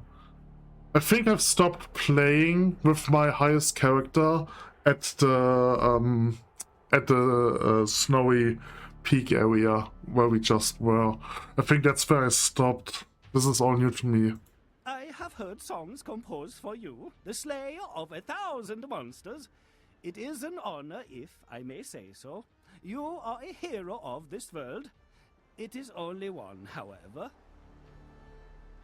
We believe there are at least 9 worlds existing together in the great world tree Yggdrasil. From the nothingness of the Ginnungagap, it grows out of 3 wells, the Well of Ud and the Well of Maima in the primordial worlds of ice and fire where the giants dwell, and one in the darkness of Helheim, not unlike your river Styx. Up in its branches lies glorious Asgard, from whence the Aesir came, and the unseen realms of other gods and spirits like Vanaheim and Alfheim. And in the midst of it all, seemingly far away but touched by them all, are we, in Midgard. One only has to look around to see it, the rainbow bridge upon which the Aesir travel, the listless fog in the barrows, or the sound of Dornor's mighty chariot. They are all echoes from elsewhere.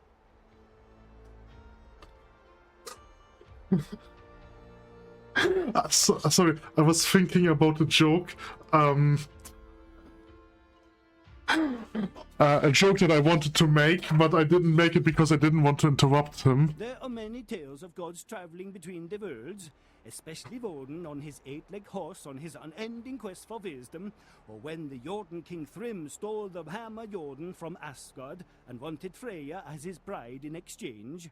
There are also many creatures living on the tree itself who gnaw and claw at it as it grows back, like the wily Ratatoska who carries words of malice between the noble eagle at the top of the tree and the monstrous Nighoga at the bottom, who continues the feud for his mischievous amusement. We humans are not destined to see those worlds, except for Helheim, where the dishonorable dead go. Only those who die in glorious combat will the Valkyries carry to Asgard. Or so we thought. But where will I go if I perish fighting against those very warriors? It's all very worrying. Your presence brings us hope, hero. The joke that I wanted to make is, he says like the Nimia well, right?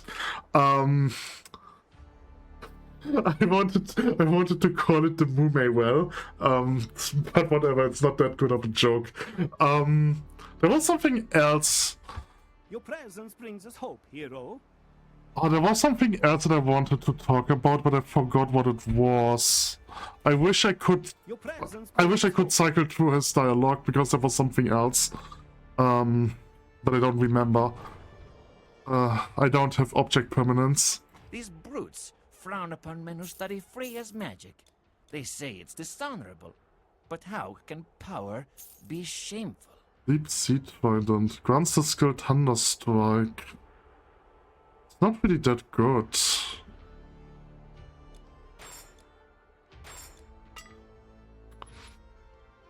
I mean, Thunderstrike. The thing is, this is definite. I mean, it's for dexterity build, it's not for strength build. But I don't think you would want Thunderstrike on any character that you go this build with. Especially, like, Thunderstrike deals elemental damage, and elemental damage scales with intelligence, and if you, like, this item is not designed for an intelligence build. And then secondly, you only get one level of Thunderstrike, which means it's not even that strong. So I really don't understand the point of this item. Like, the thing is, you can get this at level 15, but the thing is, level 1 Thunderstrike is already out-leveled at level 15. I think I'm just going to sell it because I really don't understand the point of it. What is this? This is something else. Interesting. Okay. So we have the portal over here. There's a cave. This is the witch's cave. You have traveled to many places, am I right? Maybe you can help me solve this mystery. 5 years ago, my mistress acquired this magnificent cauldron, which harbors great power, but is also full of riddles. They say it was found abandoned in a moor in Jutland, but if you look at this relief plate, it is clearly of Celtic origin. Originally, it was adorned with 14 such plates, all made of pure silver.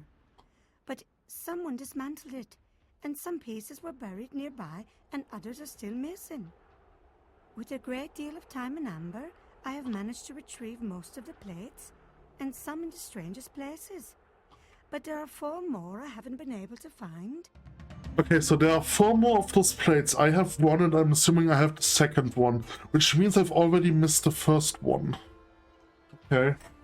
I might have to Google this quest to be able to solve it. Most of the plates I found were in the possession of people who had no idea of their purpose, but just kept them because they looked valuable.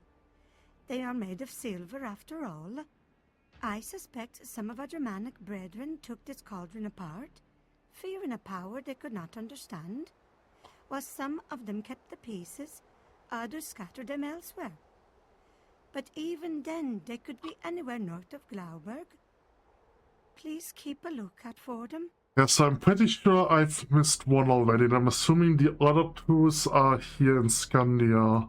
We are Fjolkönig, knowing of many things. We have seen you come, Worldwalker. We have seen you go. A queen bid farewell. A hero has left. The breath of spring. Betrayal of the gods. You know, I'm curious about how a fantasy, like, let's say I'm creating a fantasy world.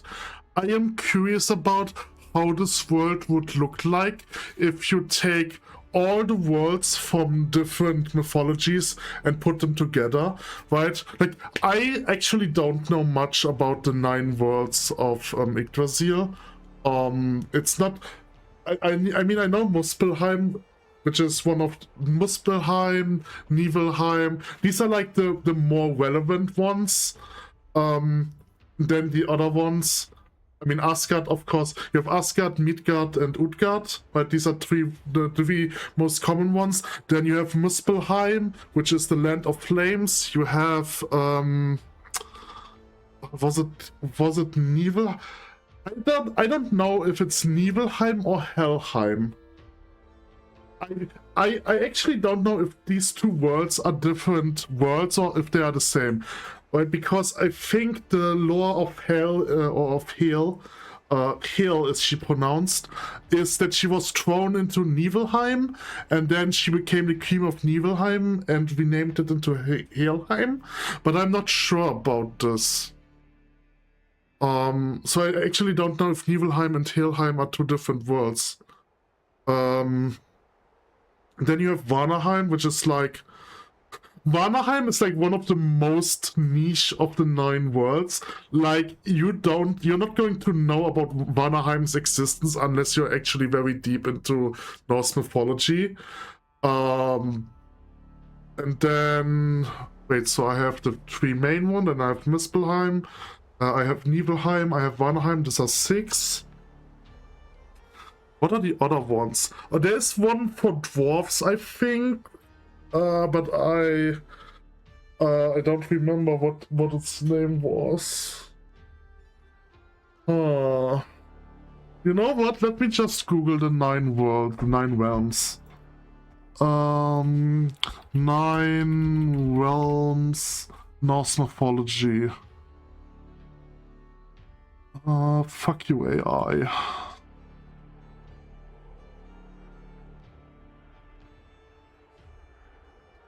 Okay, 9 worlds.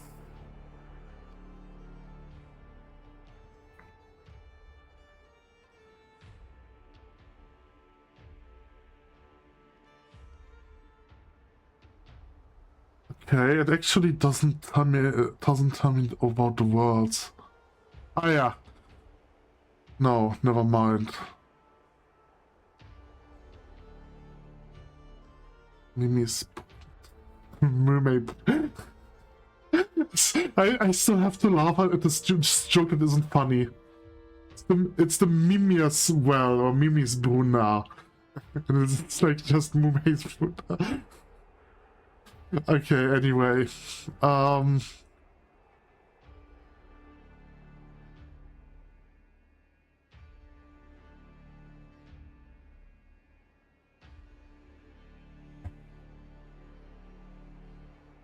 It actually doesn't really say anything.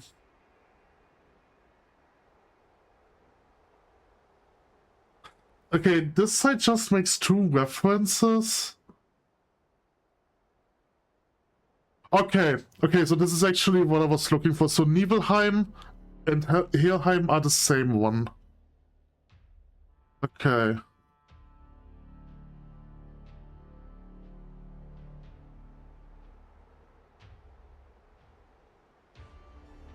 Ah, okay, so we have Asgard, we have Vanaheim, we have Alfheim, we have Midgard, we have Jotunheim, Muspelheim.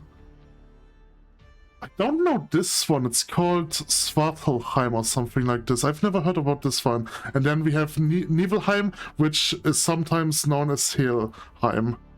And then there's Nidvaldir, which is, I think, which is the world of the dwarves.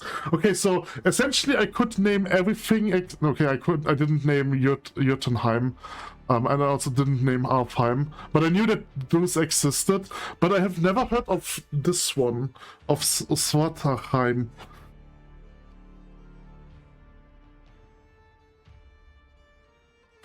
The Mist Kämpfer!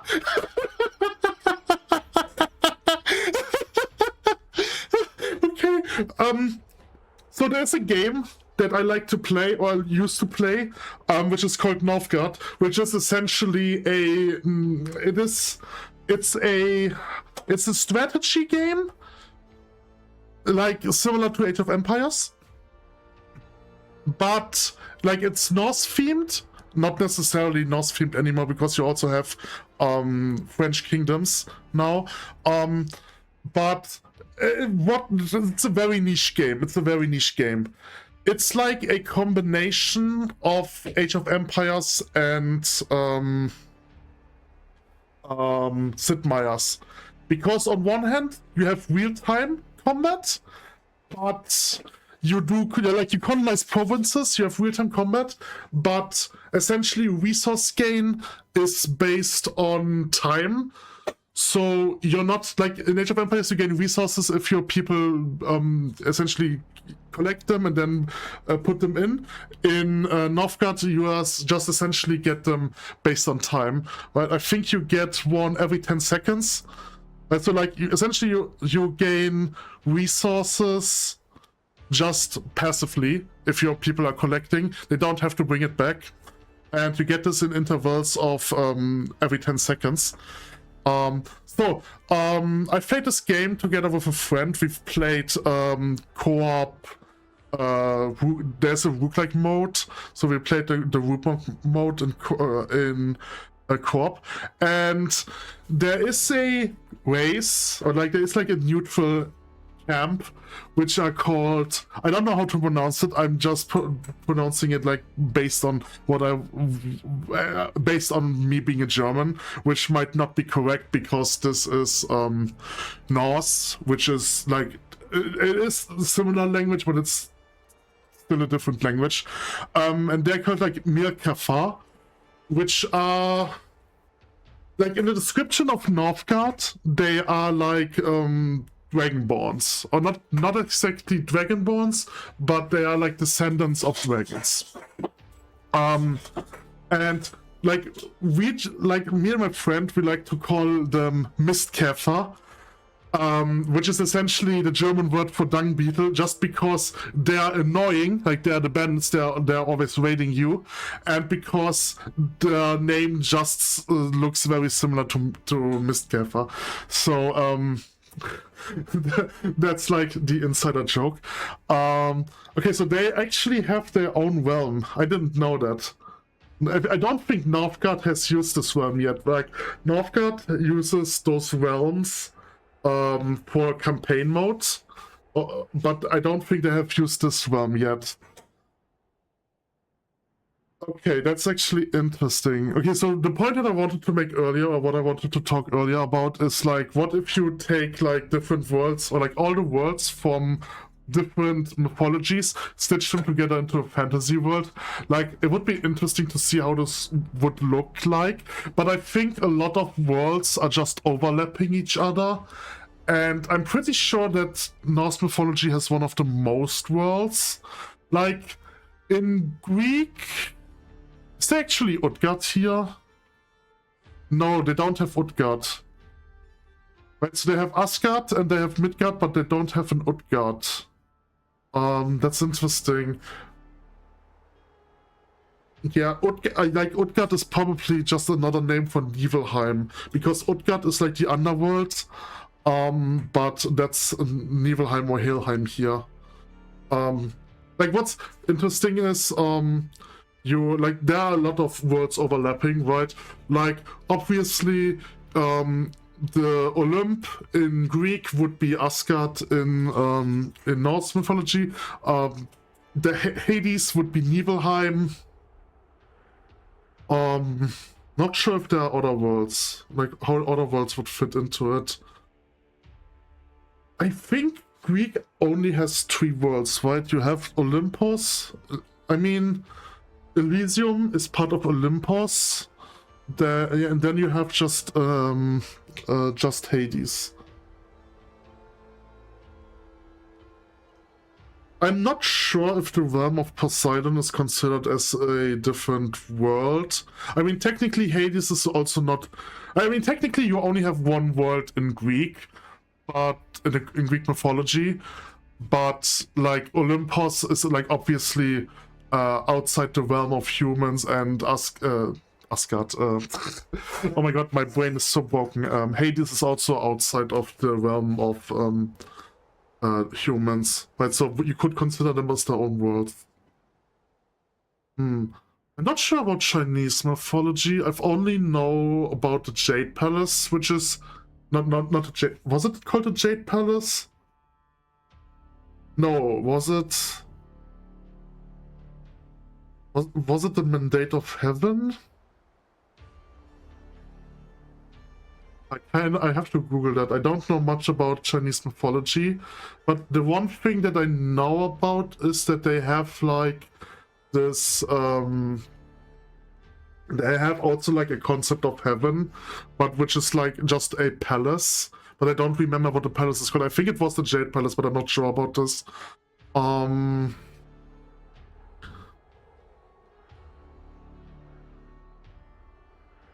So I am creating a world right now, which is essentially just based on ancient Rome, right? Like for my campaign, for my RPG system.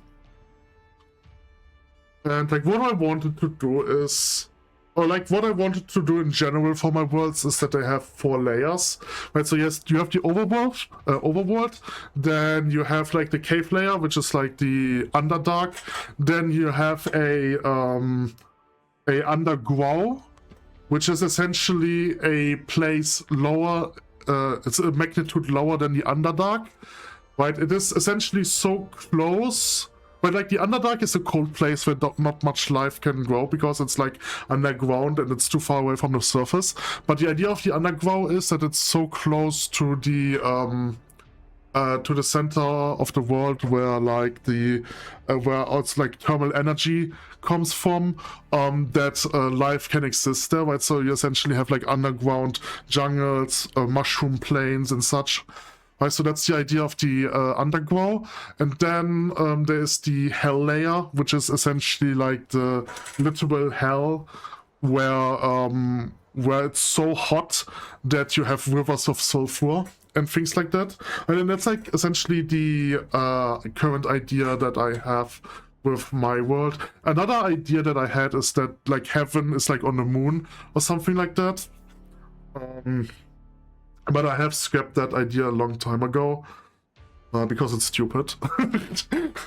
Angels on the moon, that's stupid. Like I'm curious how the other worlds would fit into that concept.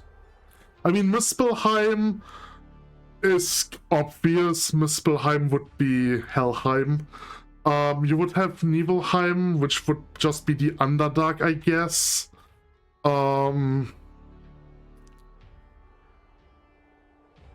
Vanaheim would technically be the undergrowth, because I think Vanaheim is a plant-coded world. And I think Alfheim could also be there. I mean, it would be more like you have like multiple worlds in one layer in this case. Which probably wouldn't really be the point of it.